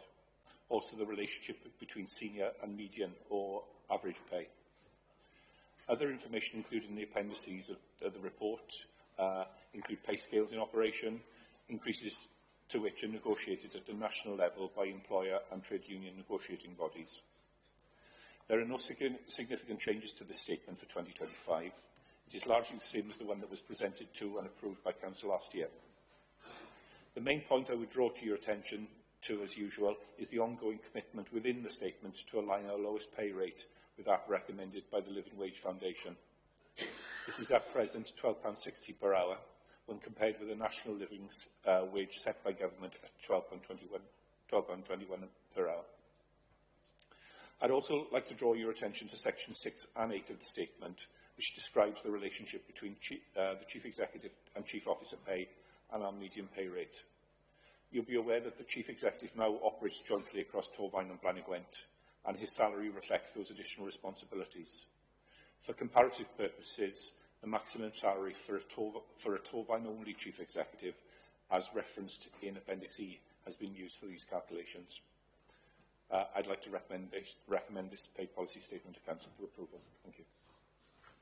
Are there any questions in the chamber or any questions online? I can't see any online. Is anybody in the chamber? The leader has his hand up, Chair. Pardon? The leader would like to come in. Leader, could you comment, please? Yeah, thank you, Presiding Member, or Deputy Presiding Member. I'd just like to welcome the report and point members to specific chapters of the actual pay policy statement, which is at Appendix 1, I believe. First of all, to draw members' attention to paragraph 1.2, which mentions the continuation of the foundation living wage. That is the living wage recommended by the foundation rather than just the minimum wage as repackaged as the living wage. That's at paragraph 1.2 and will be welcomed by our lowest paid staff. The next is section 6. I welcome the update on the Joint Chief Executive. That is, of course, a joint post that saves both councils money and will hopefully, and we anticipate, will lead to more savings in senior leadership costs. And last of all, 8.6, which outlines the ratio of Chief Executive pay to median pay in Torfaen. That's now decreased on that to 4.5 to 1. Of course, the guidelines are that organisations stay below, I believe, 12 to 1, which shows that our ratio is well within the boundaries of what's recommended by the Fair Pay Report. I'd also like to welcome the second table under 8.6, which confirms the numbers of officers on chief officer grades, now 29 from 31 last year, which really confirms the work that's been done to try and work from the top to streamline and make our services more efficient and to get money out to the front line. So I welcome this report and I welcome the points that I've mentioned in the actual document itself. Anybody wanting to comment on this? No further hands up, Chair. Pardon? Sorry, no further hands up. No, okay. Then the recommendations are on page 251. Ask members whether they I will ask members whether they agree with the recommendations. Could you put your hands up? Those any members against the recommendations? And any members that would like to abstain? What's the result? All in favour? Great, lovely. So could you ask everybody to come back in again and go on to the next item on the agenda, please? Brilliant, Thanks. thank you. That's my lot for this year. It's normal. Thank you very much indeed for your cooperation.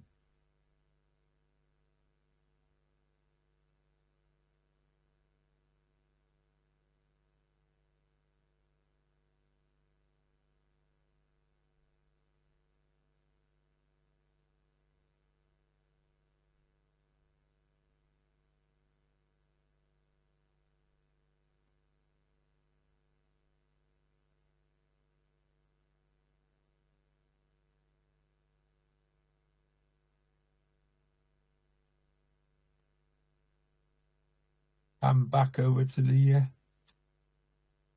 presiding officer. Madam Presiding Officer.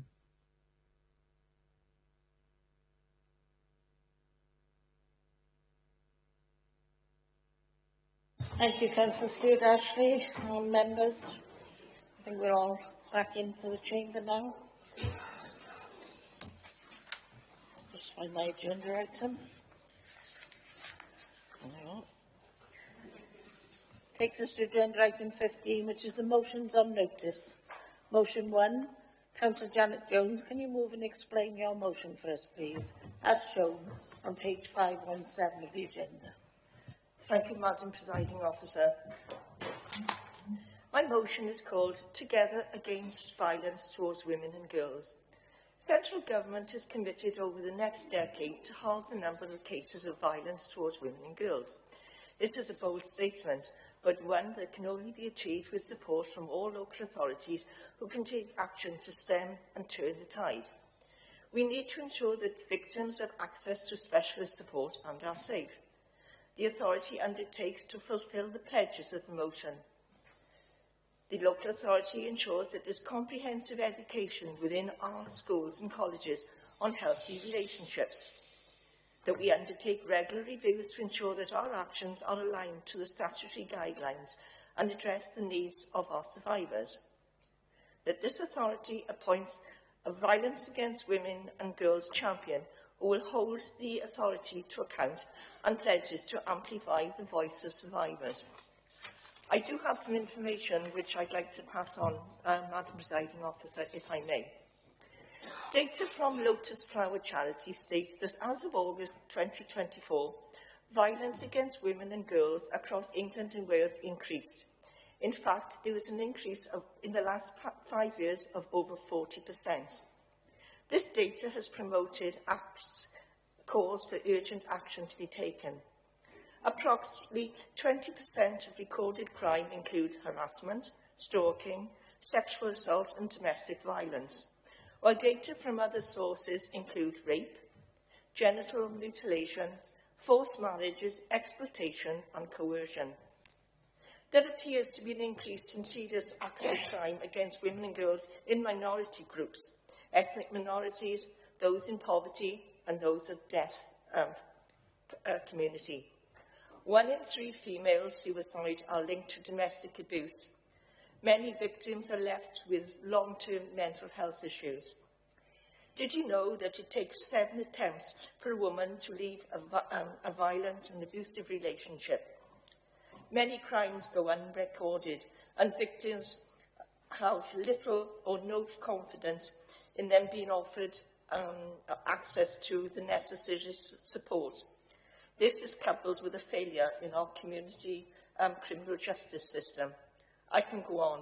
There are many girls under the age of 16 who suffer from abuse and sexual abuse within home environment, and this often goes undetected. So much goes on behind closed doors. Women and girls live in fear of speaking out, and very often it's too late. So please, I urge this authority to support this motion. Thank you, Councillor Janet Jones. We have a seconder for it, Councillor Dave Daniels. Members, do you wish to debate this? Councillor Hawler? Oh, you were seconded. I was going to propose it. Okay. Councillor Peter Jones, did you wish to speak? Yeah, thank you, Madam Presiding Member. Councillor Jones, I fully support this motion. It's a sad fact that in Wales there are more than 30 women's refuges where women have to, and girls have to flee in this day and age. So whatever we can do to tackle this problem, we should be doing. So you have my 100% support on this. Thank you. Councillor Jo Gordon. Thank you, Madam Presiding Member. I welcome and support the motion, and I thank Councillor Jones for bringing it to Council today, especially as Janet referred to news this week that violence and abuse against women and girls is growing. And this Saturday, many of us will be celebrating International Women's Day. Referring to the part in your motion where it says women and girls living in fear of speaking out, I encourage all women and all girls to report all incidents. It is never your fault. It is not your fault if it's dark, or how you were dressed, or how you spoke, or if you were drinking, or if you were on your own. It's never, absolutely never, your fault. As elected members, respected in our communities, and as school governors, respected by young people who observe how we behave, we must recognise the importance of being a role model. Language is powerful, and our language as role models is powerful. Offensive language or written text or song lyrics or banters all send layers of messaging into our communities and create an impression to reinforce the culture of discrimination and abuse against women and girls, and yes, into rape culture too. It's not okay to use offensive language to or about women or girls, and it's not okay to degrade women and girls. It's not okay to devalue women or girls, and it's not okay to trivialise or normalise offensive and misogynistic language. So, as respected role models in our communities, we must call out offensive and harmful language to protect women and girls from future harm. Thank you. Thank you. Councillor Lucy Williams. Thank you very much for proposing this motion. Thank you, Madam Presiding Officer. I think an important part of accepting this motion is that it's a public, formal statement by this council, which is on record. And I think that in itself is very important because it highlights the acknowledgement of the importance of this whole situation. Thank you. Thank you. Councillor David Williams. Yes, I'd also like to record my support for this motion. I think we do need to take our responsibilities seriously as councillors and make sure that we set the right tone and lead in terms of expectations of behaviours in this instance. Thank you. Thank you. Any others wishing to speak? Councillor Jones. Just a point for information, Madam Presiding Member. The Police Commissioner in Gwent has recently set up a forum involving local authorities, police and the third sector to look at ways of tackling this issue. And in my role of Community Safety and Equalities, I've been attending those forums on behalf of this council and will continue to do so. Thank you, Councillor Jones. I'd also like to thank Councillor Jones for bringing this to the council this morning. It's a really important issue. As one who has been affected, having adopted my youngest son through a domestic violence incident, the repercussions of families throughout there on any domestic violence incident is absolutely appalling, and I do like to thank you for bringing this to us. So thank you very much. Any others wishing to speak? Councillor Steve Evans. Yeah, can I request a recorded vote to make sure that all members vote? Councillor Evans, we need 6 people to agree with that recorded vote. Do I have 6 people? I'd like to speak before that, if I may. Yes, we will do. Thank you, Stuart. Councillor Ashley? Yeah, as what you said about experience of it, unfortunately with disability, and I've got experience in the family, and I totally support this. It's not it's disability and physical thing. I'm remembering members of my family that had that. I just can't, I very much support this because of experience, the same as yourself, female members of my family. So yeah, I totally support Janet's motion on that, and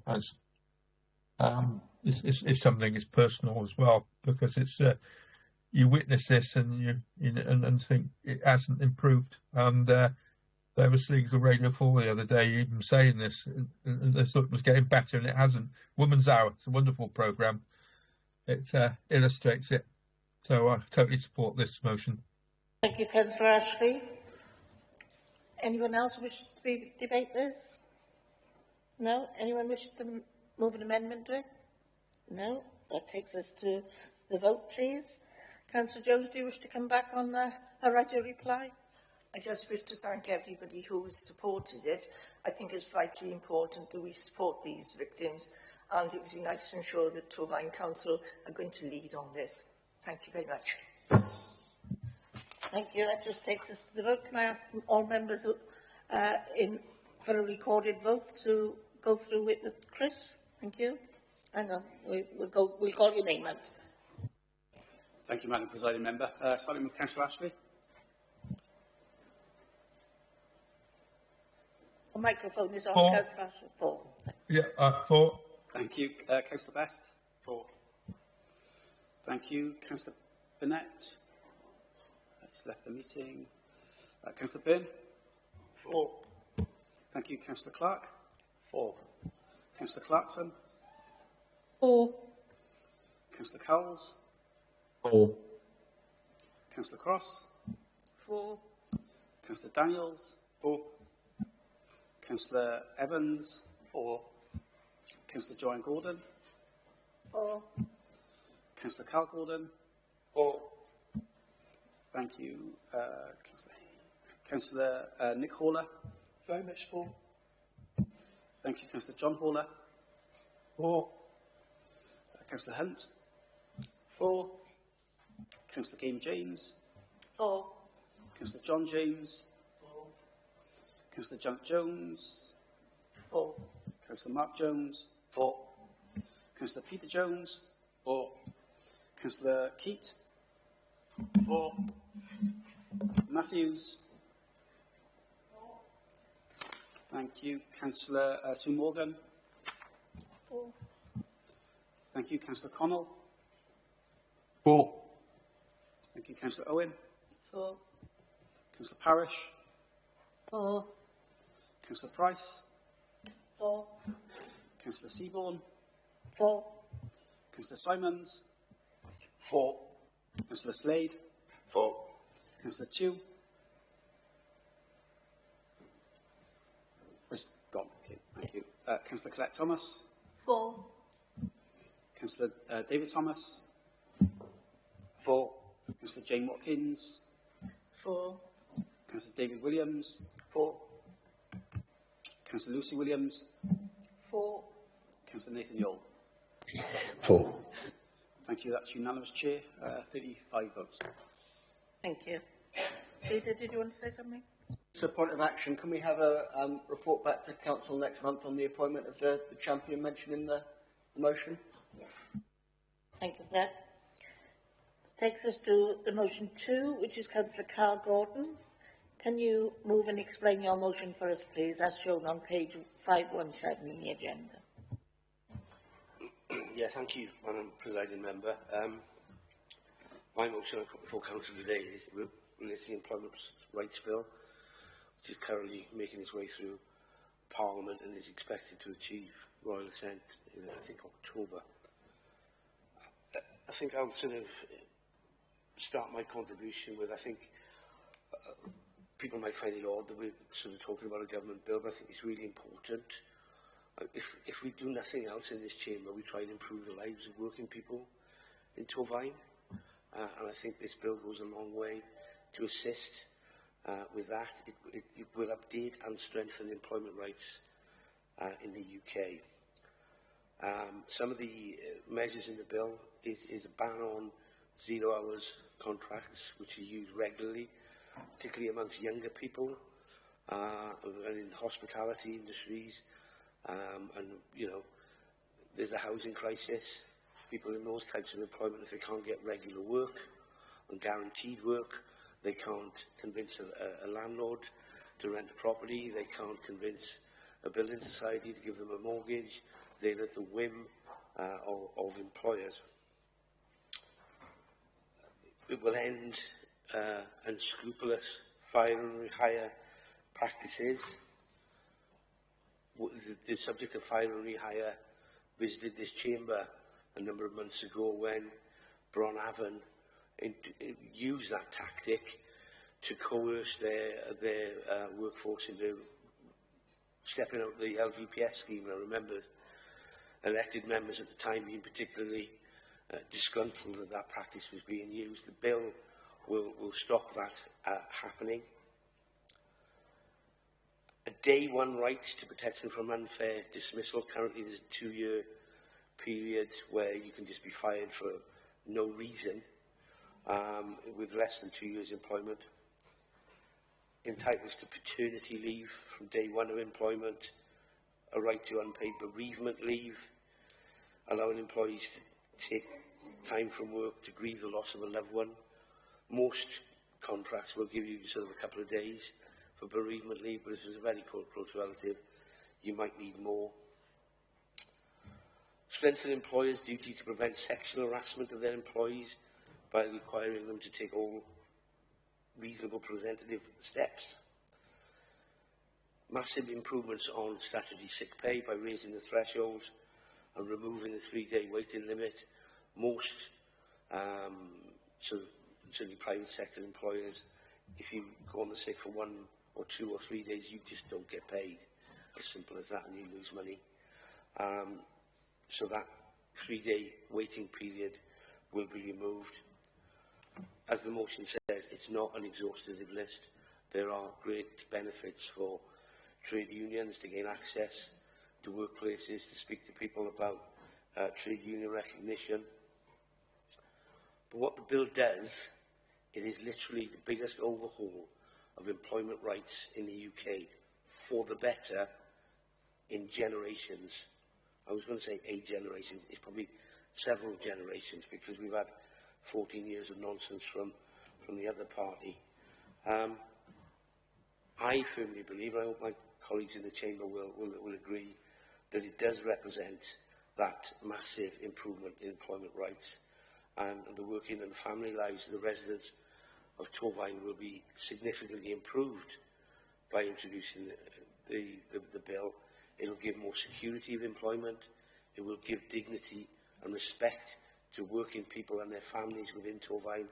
And I commend the motion to the Council. I hope you will support. Thank you, Councillor Gordon. Is there a seconder for that? Thank you very much. We have a seconder. Members, do we wish to debate this? Councillor Stuart Evans? Yeah, I fully support this motion, and I would request also a recorded vote for this one, please.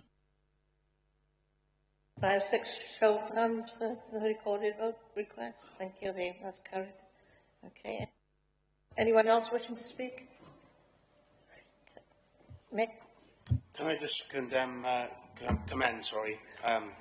Councillor Gordon, for bringing this in. This is something that obviously I'm very passionate about, being a member here and obviously holding down a full-time job, and finding the struggles to balance them and getting the support of your employer. Something that I think should definitely be written into this bill, along with the trade unions being recognised through every employer in the United Kingdom. I think should definitely be there, whether they choose to recognise them or not, should definitely be in this bill for rights towards people, because there are so many things that just get swept under the carpet with employers and employees, so I welcome it. Thank you. Any others wishing to speak? I don't see any others wishing to speak. There's no amendments being asked for, so can I ask members if they'd like to go to the vote, please? All those in favour? Oh, sorry. Recorded. My apologies. Recorded votes. Over to you, Chris. Thank you, Madam Presiding Member. Councillor Ashley? For. Thank you, Councillor Best. For. Councillor Byrne? For. Councillor Clark? For. Councillor Clarkson? For. Councillor Cowles? For. Councillor Cross? For. Councillor Daniels? For. Councillor Evans? For. Councillor Joanne Gordon? For. Councillor Carl Gordon? For. Councillor Nick Haller? For. Councillor John Haller? For. Councillor Hunt? For. Councillor Gaynor James? For. Councillor John James? For. Councillor Janet Jones? For. Councillor Mark Jones? For. Councillor Peter Jones? For. Councillor Keat? Against. Thank you. Councillor Matthews? Councillor Morgan? For. Councillor Collins left. Councillor Mandy Owen? For. Councillor Parish? For. Councillor Price? For. Councillor Seaborn? For. Councillor Simons? For. Councillor Slade? Against. Councillor Colette Thomas? For. Councillor David Thomas? Against. Thank you. Councillor Watkins? For. Councillor David Williams? For. Councillor Lisa Williams. 4. Councillor Nathan Yole. 4. Thank you. That's 31 for and 3 against. Thank you, Chris. I'm sorry, Carl, I didn't ask for a right of reply. I don't know whether you want to say anything now after the vote. An observation purely, Chair. I noticed some colleagues voting against. I would have welcomed the right to reply to the substance of their objection to it, and perhaps if that had been raised, I could have dealt with that, or there could have been some debate. So residents now don't know the basis on which I was voted against. Purely an observation, but thanks to everybody who took the time to vote. And my apologies, I'm sorry I missed that one. Thank you. That takes us to agenda item 16, which is the members' question time. There are 11 questions for today. I will refer to the sheet, which is Councillor Janet Jones takes number 1 for Councillor Anthony Hunt. Thank you, Madam Presiding Officer. A recent newspaper article states that Blaenau Gwent Council is looking into the possibility of operating a 4-day week. As many companies, including our own Bronavon, are trialling this process, is it something that Torfaen Council are considering? Thank you for your question. Councillor Jones, there are no plans to introduce a 4-day week at Torfaen Council. We have just appointed Stephen as Joint Chief Executive with Blaenau Gwent, and working for me and Steve Thomas in Blaenau Gwent probably means he's working about a 10-day week. So we'll be looking at collaboration and transformation to sustain our services for the long term.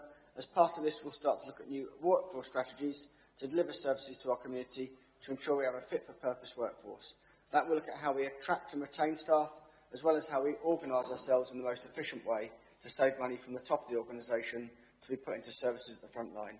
The savings in salary from sharing a chief executive is just the first step in those efforts, and we will update council as they take shape. There are many challenges to adopting a 4-day week that would need to be fully explored and understood, including the impact such a decision might have upon our ability to deliver services over a full week within the existing limited resources. So just to confirm, there are no plans to introduce a 4-day week at Torfaen Council. Thank you, Councillor Hunt. Thank you, Madam Presiding Officer. Thank you, Anthony. You shared my concerns. Thank you. Question 2, Councillor Jones to Richard Clark. Councillor Richard Clark. Can you please explain why Blenavon Hedges School remains the only school within the borough without a secure perimeter fence?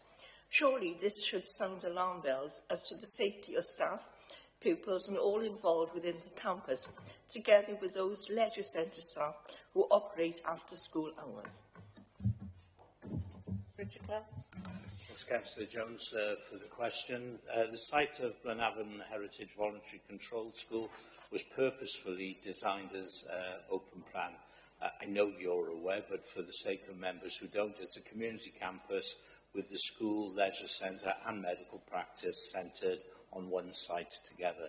Given the concerns raised, and only yesterday I received an email from the governing body outlining those concerns, officers in the Economy and Environmental Services have been investigating whether it would be possible to install a fence, but at present it does not appear to be covered by permitted development rights and would probably require planning permission for standard of fence of the sort typical at other sites.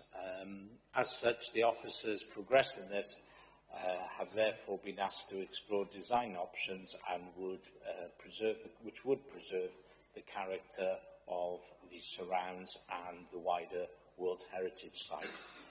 I'm assured that officers will continue to keep you, local members, and of course the school informed of the progress in this matter, and parallel to that, the Education Service is looking for the funding options so we can press the green light as soon as those planning issues are overcome. Thank you, Councillor Clark. I appreciate your response, and hopefully we'll have something favourable in the not-too-distant future. Thank you. Thank you, Councillor Jones. Councillor Nick Hall, question 3 to Councillor Peter Jones. Thank you, Madam Presiding Officer. Commoners and others communities are continuously raising concerns about off-roaders that are blighting our landscapes. With the breeding season of our wildlife and lambing that has arrived, I believe that the Shared Prosperity Fund that is due to finish in April in the current format What is TBC doing as a collective approach with organisations to deal with off-roading within our heritage site that has distraction that has been caused by unnecessary wheels, and many are saying that the environmental impact with the land torn up cannot continue, as we are the safe guardians of the landscape for generations to come. Thank you. Thank you, Councillor Jones.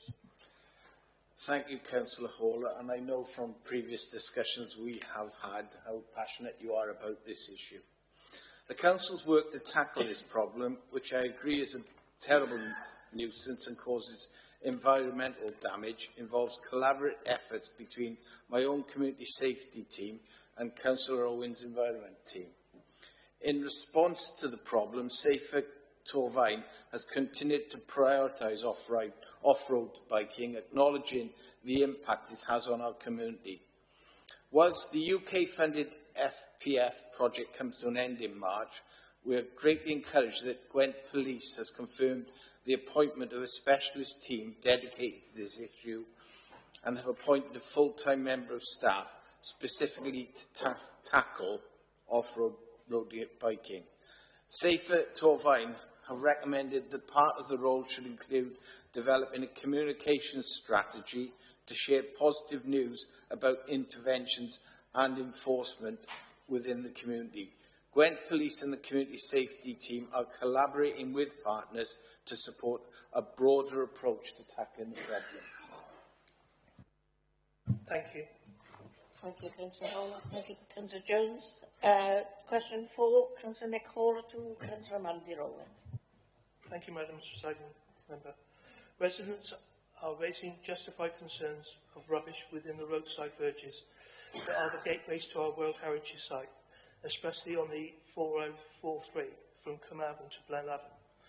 This is currently an embarrassment to myself and Councillor Jones that having conversations with Street Crew with the concern that it's becoming a rubbish magnet.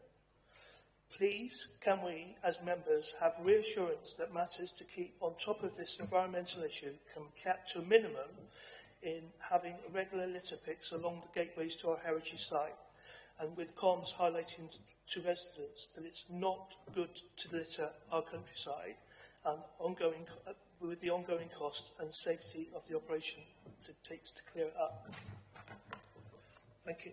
Thank you. Councillor Mandroy. Thank you, Councillor Hall, for your question. I do share your concerns and frustration about rubbish being deposited along roads, verges throughout our borough, blighting our communities. Much of the litter along roadsides is thrown from cars and can fall from trade vehicles. Whilst many of our citizens dispose of their rubbish responsibly, the minority who litter can unfortunately have considerable negative impacts on our communities. Littering also has a significant impact on the public purse, and our previous estimates indicate that this council spends over £1 million a year on removing and disposing of litter and fly tipping.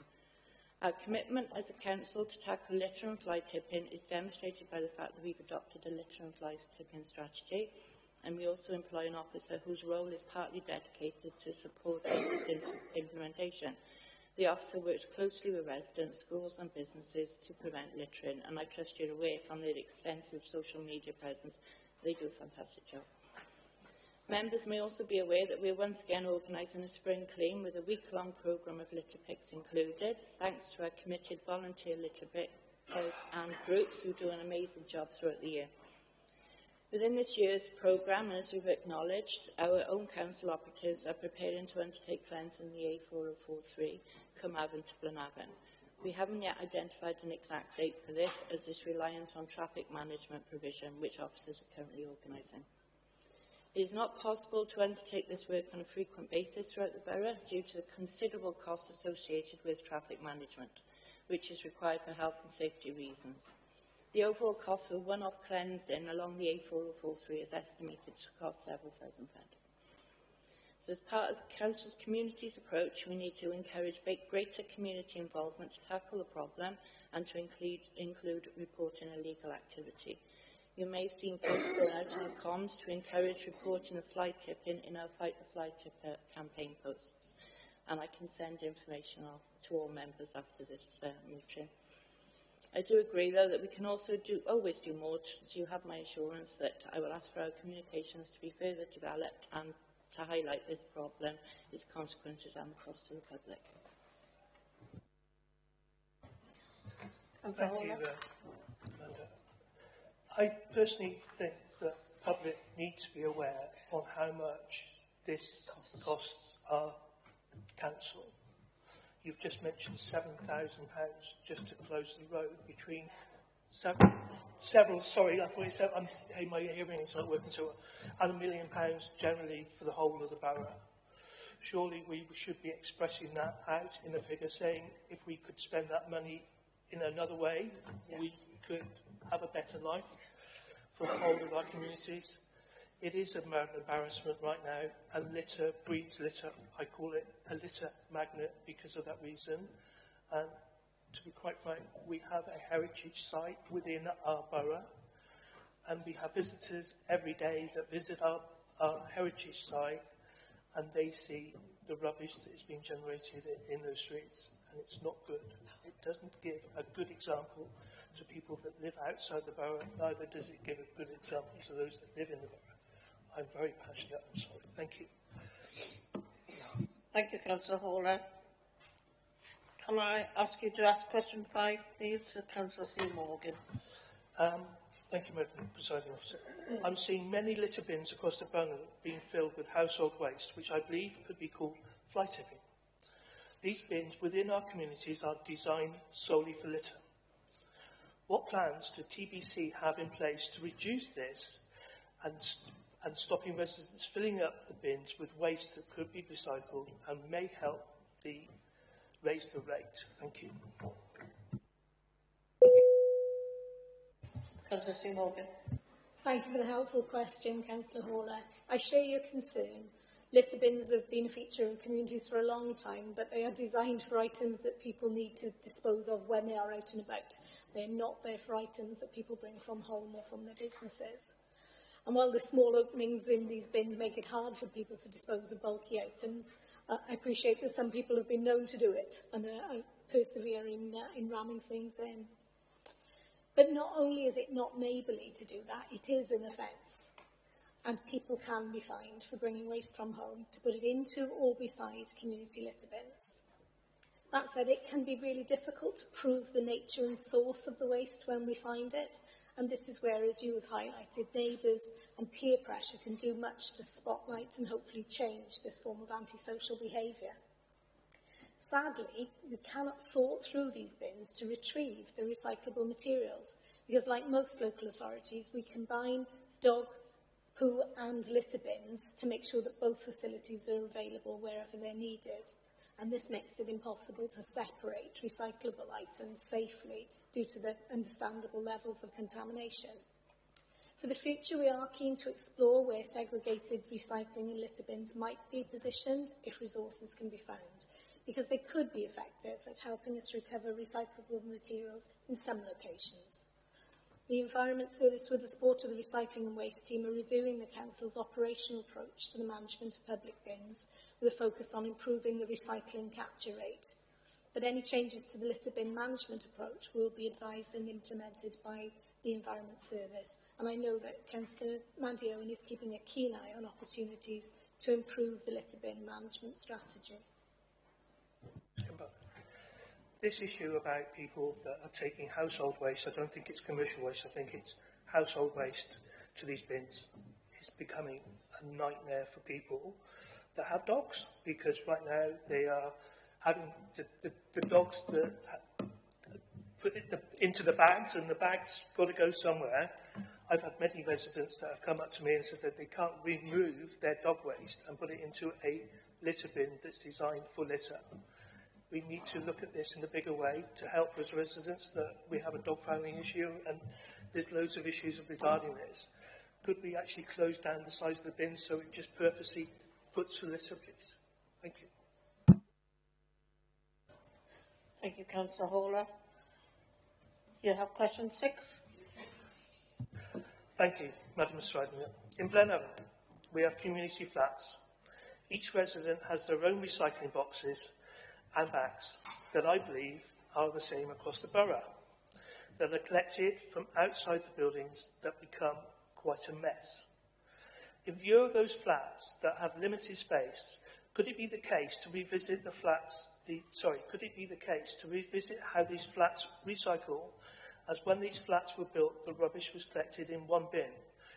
Could we look at the continental approach, working with housing associations and landlords with larger communal containers of individual recycling bins that could be achieved, along with education to assist the residents in recycling? Thank you. Councillor Sue Morgan. Thank you again for the question, Councillor Horler.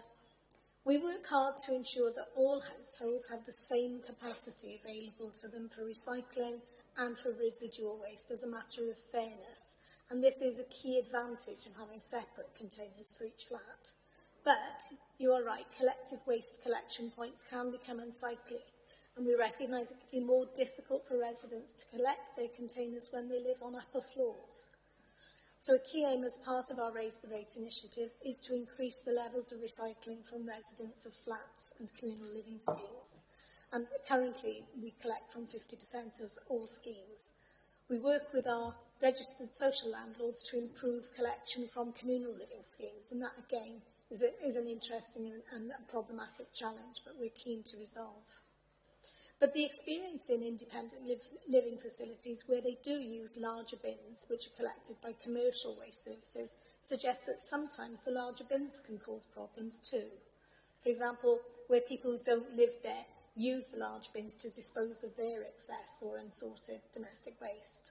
So our residents of some flats might find the situation is improved by a single large bin, others might find it worsened. For domestic waste, the council vehicles that collect recycling are not able to collect from larger bins, so other vehicles would have to be connected. And at this stage, we're not clear what the impact would be on cleanliness or on recycling rates, and whether that would justify the potential costs. But the team will soon be reviewing waste collections from flats as part of the new waste strategy, which is scheduled for publication in 2026.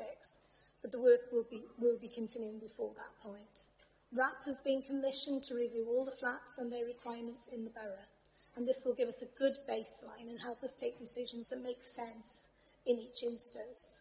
The review will start this June as soon as RAP is available. And once we understand what's needed, our teams will recommend the best course of action for the 50% of flats currently without a recycling service. Working with our residents, private and social landlords, we hope we can put in place the best fit arrangements for each type of accommodation. But in the meantime, if there are any particular schemes or blocks that members wish to discuss, please inform the waste team and they'll look how best to support collections. Thank you. Councillor Horler. Thank you. Sorry, Councillor Alfie Best, question 7. Thank you. Just before I ask the question quickly, this question in part relates to the opening of the new play park in Pontywynydd last month. So I'd just like to thank the executive member for attending the opening. It was a really good event, and I'm incredibly impressed and proud of the new park, and especially so the accessible and inclusive play equipment. So I'd just like to ask the question in relation to provide some more information on that. So could the executive member please provide an update on recent additions to play provision in the borough and the extent to which they're inclusive to all children?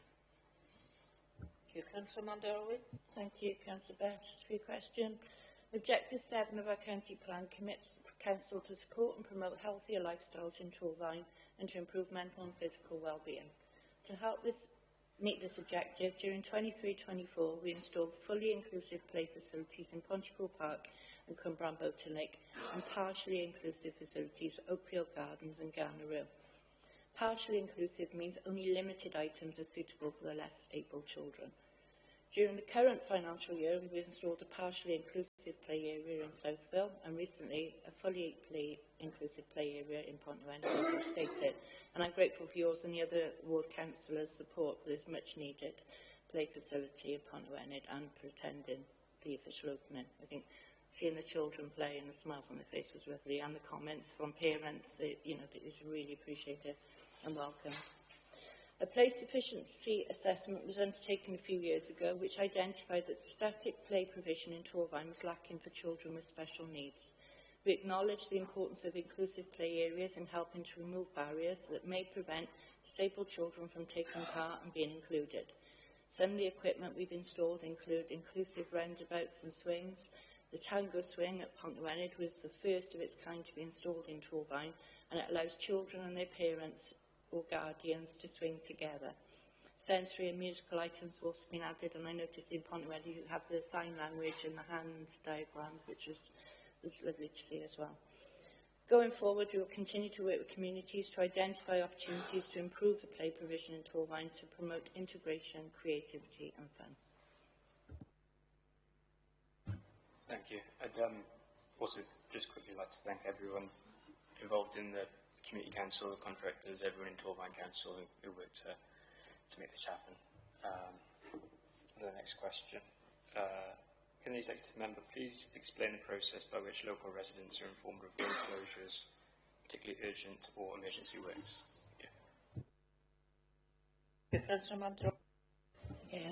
Thanks to this, Councillor Best. With regards to temporary traffic orders, these are temporary orders that would cover any major or planned works, usually relating to road closures, whether it be the full road or part of. Temporary road closures are only put in place if absolutely necessary. We have to follow a statutory procedure with temporary orders, and these are advertised in the local newspaper, Free Press, online, via Torfaen website at Traffic Regulations Order Torfaen, and an email notification is also sent out to the Council's latest statutory consultees, which are the Emergency Services, Transport Services, our Waste Department and members. Emergency orders are slightly different due to the nature of the works being an unplanned emergency and prepared on behalf of statutory undertakers who need to carry out the work on the adopted highway. These are not advertised in the same way as temporary orders. They're not advertised in the press or online. Notifications of emergency orders is distributed to our statutory consultees, and in most cases, any communication goes out via our Torfaen comms channels, for example, Facebook. Given that in most cases with emergency road closures, the works are both urgent and time-sensitive, any delay in the works could have a severe impact on highway safety and users of the highway network. This then limits the time officers have to prepare notices and advertise the closures. Details of the emergency order are distributed to statutory consultees by email. Thank you for the information. There was a recent road closure to a bridge in my ward which was urgent and happened on short notice, so I'll take that information back to the residents. Thank you. Thank you, Councillor Best. Question 9 is Councillor David Thomas to Councillor Sue Morgan. Thank you, Madam Presiding Member. Can you tell us what tangible benefits Torfaen residents have gained from the Council's decision to declare a climate change emergency in June 25th, 2019, beyond just the symbolic gesture, and provide a full account of how much money has been spent on this to date? Thank you for your question, Councillor Thomas. This Council was clear in its support for declaring the climate change emergency in June 2019. And the decision was momentous, but far from a symbolic gesture. It has been, and it still is, a governing principle in every decision we make and everything we do. Addressing our climate and nature emergencies, recycling more and making improvements to the local environment is a key goal of our county plan. And the actions that we've taken so far are clearly set out in our annual performance report. I'm proud to say that there are too many to list here today, unless members are inclined at this point to send out for pizza. But can I remind you briefly of why they are so important? Regardless of how you personally voted at that time, I'm sure you would now agree that here in Torfaen we are feeling already the very tangible impact of increasingly extreme weather. You won't need reminding of the dreadful storms and the local impact on travel, flooding of premises, and the price of food in our supermarkets. This council is investing in flood defence schemes and in resilient local food networks, and those benefits are highly tangible in protecting homes and in ensuring that no one goes hungry at times of crisis. I'm so pleased that at present, Torfaen does not have any significant issues with air quality, but this is not the case everywhere, and it can't be taken for granted. There's no benefit more tangible than the ability to take a breath without struggling.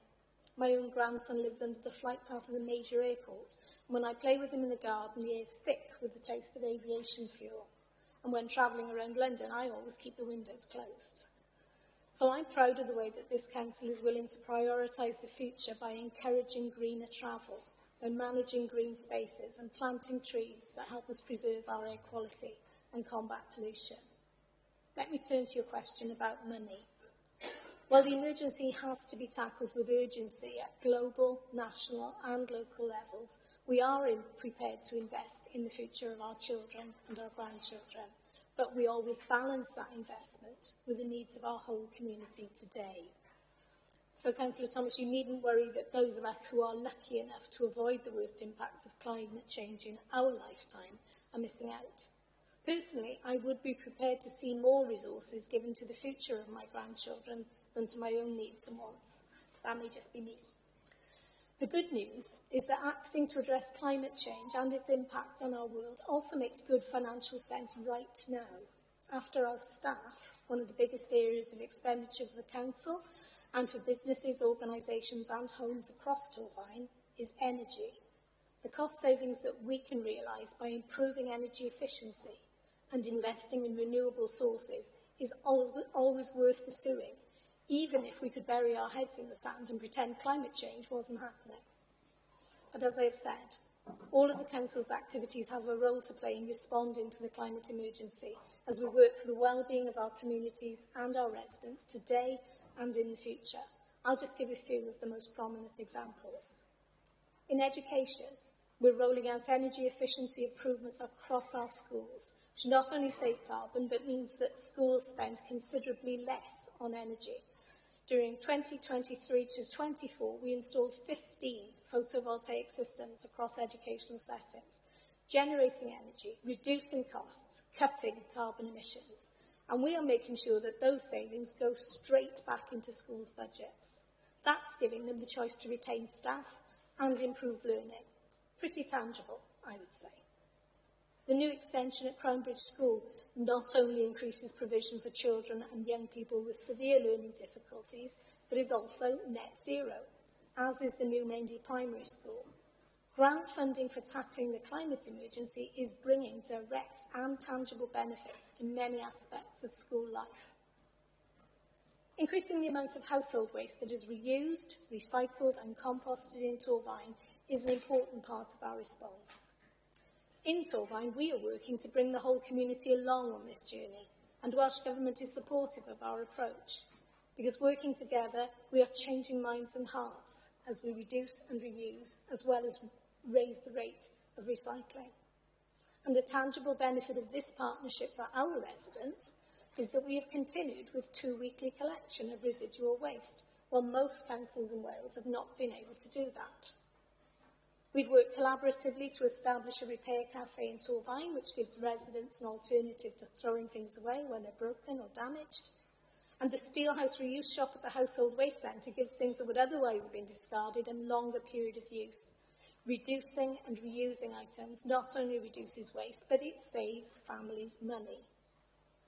In our own buildings, the Council's Project Apollo Energy Savings Programme is reducing the Council's energy costs and its carbon emissions. Total savings achieved in 2023-24 were £374,361, alongside a 39.9% reduction in Torfaen County Borough Council buildings' CO2 emissions. Every penny of those savings is available for improving the services that every person in Torfaen relies on. Tangible savings and less polluting buildings immediately achieved, and continuing on into a cleaner future for our little ones. I'm sorry if you felt unclear about how we embed climate and nature emergency consideration into all of the Council's activities and service planning. I hope I have helped you understand that approach. Given this joined up and integrated way of working, providing a full account of how much has been spent isn't currently possible. But let me just stress once again that we do all of this from within existing budgets or by taking advantage of specific grant funding opportunities. Again, just a few examples of the funding that our efforts have been able to secure. external funding has delivered electric vehicle chargers, installed roof-mounted solar photovoltaic panels and air source heat pumps at council-owned sites. Shared prosperity funding is supporting local businesses and community organisations to decarbonise. And because of this investment, many of our small community groups are seeing reduced bills and improved comfort in their buildings as they serve our communities. And incidentally, I'm pleased to say there will be a further round of funding for such projects very soon. So the list is substantial, and so for convenience, in addition to the usual reporting routes, we will look to include a summary of all external funding awarded in this area in our next annual performance report. Just to wrap up, all of our investment to tackle the climate and nature emergencies is sensible, it's funded, it's economically justified, and in many cases brings immediate benefits. But we are considering the needs of the generations that come after us in everything that we do. I only wish we could do more. Given the resources and the opportunity, I'm determined that we will. Mr. Thomas? Just a quick tangible supplementary question, Madam Presiding Member. Could you find out for me, please, how much we've spent on this since 2019?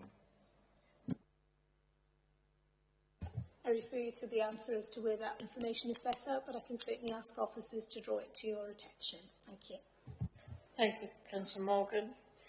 Councillor David Thomas, you've got question 10. Yeah, thank you, Madam Presiding Member. On December the 17th, 2024, I asked Councillor Clark about the possibility of a 3G pitch for Cumbrae High. The response was, and I quote, "The plans were already in motion and council officers discussing grant applications with funding bodies to replace the school's existing regular pitch with a 3G service in 2025. End of quote. Could you provide an update on the progress of these plans and let me know when construction is likely to begin at Cumbrae High? Thank you, Councillor Thomas. As previously advised, the Education Service, working with the school, have identified the need for the 3G pitch at Cumbrae High School. I can confirm that we are still in the process of trying to secure the funding, and given that, I'm not in a position to answer the second part of your question as to when construction will start. If I didn't say it in December, I will say it now that officers even, and myself, will continue to keep the school and members, because there's multi-members who have catchment area for Cumbrae High, informed of when that funding is secured and when the construction date will start. Thank you, Councillor Clark. Councillor David Thomas, question 11. Thank you, Madam Presiding Member. Could the executive member provide members with information on where exactly the majority of car parking tickets are being issued in Torvine? Yeah, thank you, Councillor Thomas, for your question. To ensure fair and consistent enforcement and to react to any emergency issues or complaints, our officers work on a rota system. Our current enforcement strategy is designed to provide equal cover across both the north and the south of the borough daily. Our enforcement officers alternate between AM and PM shifts, ensuring that they are present across the borough throughout the day. This approach guarantees that no 2 days of enforcement are the same, which is a key aspect of our strategy and ensures that we can ensure enforcement officers are present across the borough. I did have officers to go through the data to find out where the majority of PCNs are issued, and after a thorough analysis of this data, it shows that Llantarnam emerged as the primary location for the issues of PCNs within Torvine, followed closely by Pontypool and then Pontnewid. These results are not a surprise, though, considering the regional attractors and traffic dynamics. As you know, Cumbrae Town Centre is situated within your ward, which is an area that does attract a significant amount of visitors due to the amount of attractions and retail stores. The influx of shoppers, tourists and commuters result in high foot traffic and vehicle movement, which naturally leads to increased enforcement activity to maintain compliance with parking regulations.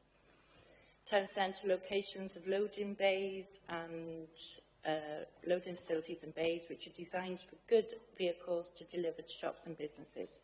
Regular enforcement of these bays is essential to ensure that the bays are kept clear for the vehicles to access them. In addition to these loading bays, there are numerous disabled bays and street limited time bays. Regular enforcement of disabled bays ensure that these can be used by legitimate blue badge holders, and regular enforcement of the limited time waiting bays ensures that there's a regular turnover of spaces and deters long-term parking or all-day parking. Parking around schools is a big problem and one that generates regular requests for enforcement action.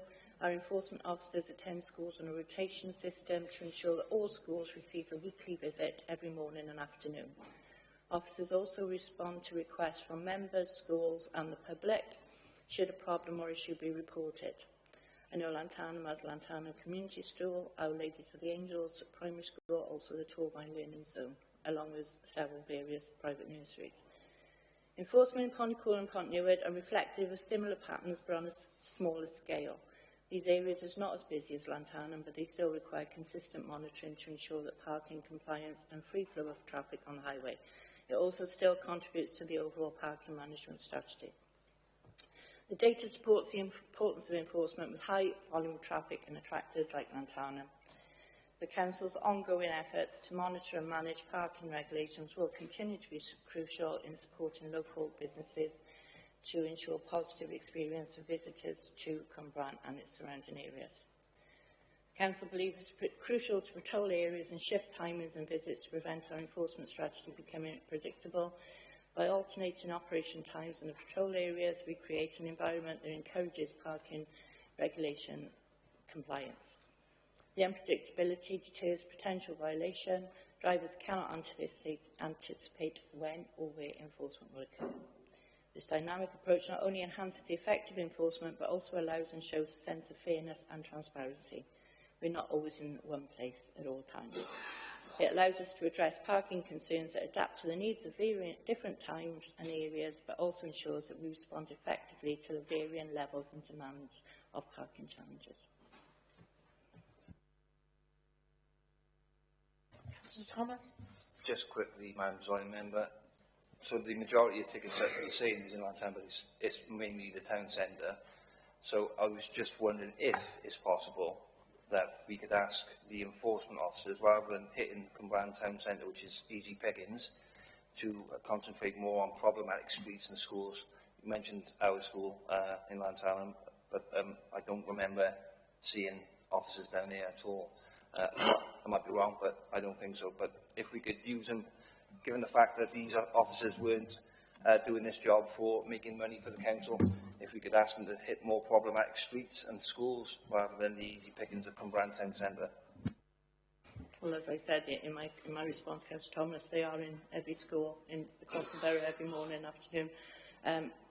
We don't advertise when they're going to turn up, because obviously it's defeating the object then, you know. If we're trying to stop parking on loading bays, on bus stops, on keep road clear signs, but I can ask officers to sort of avoid Cwmbran shopping. But if you can highlight some areas which you think are problematic, that would be helpful then, because then we can ask officers to target those areas.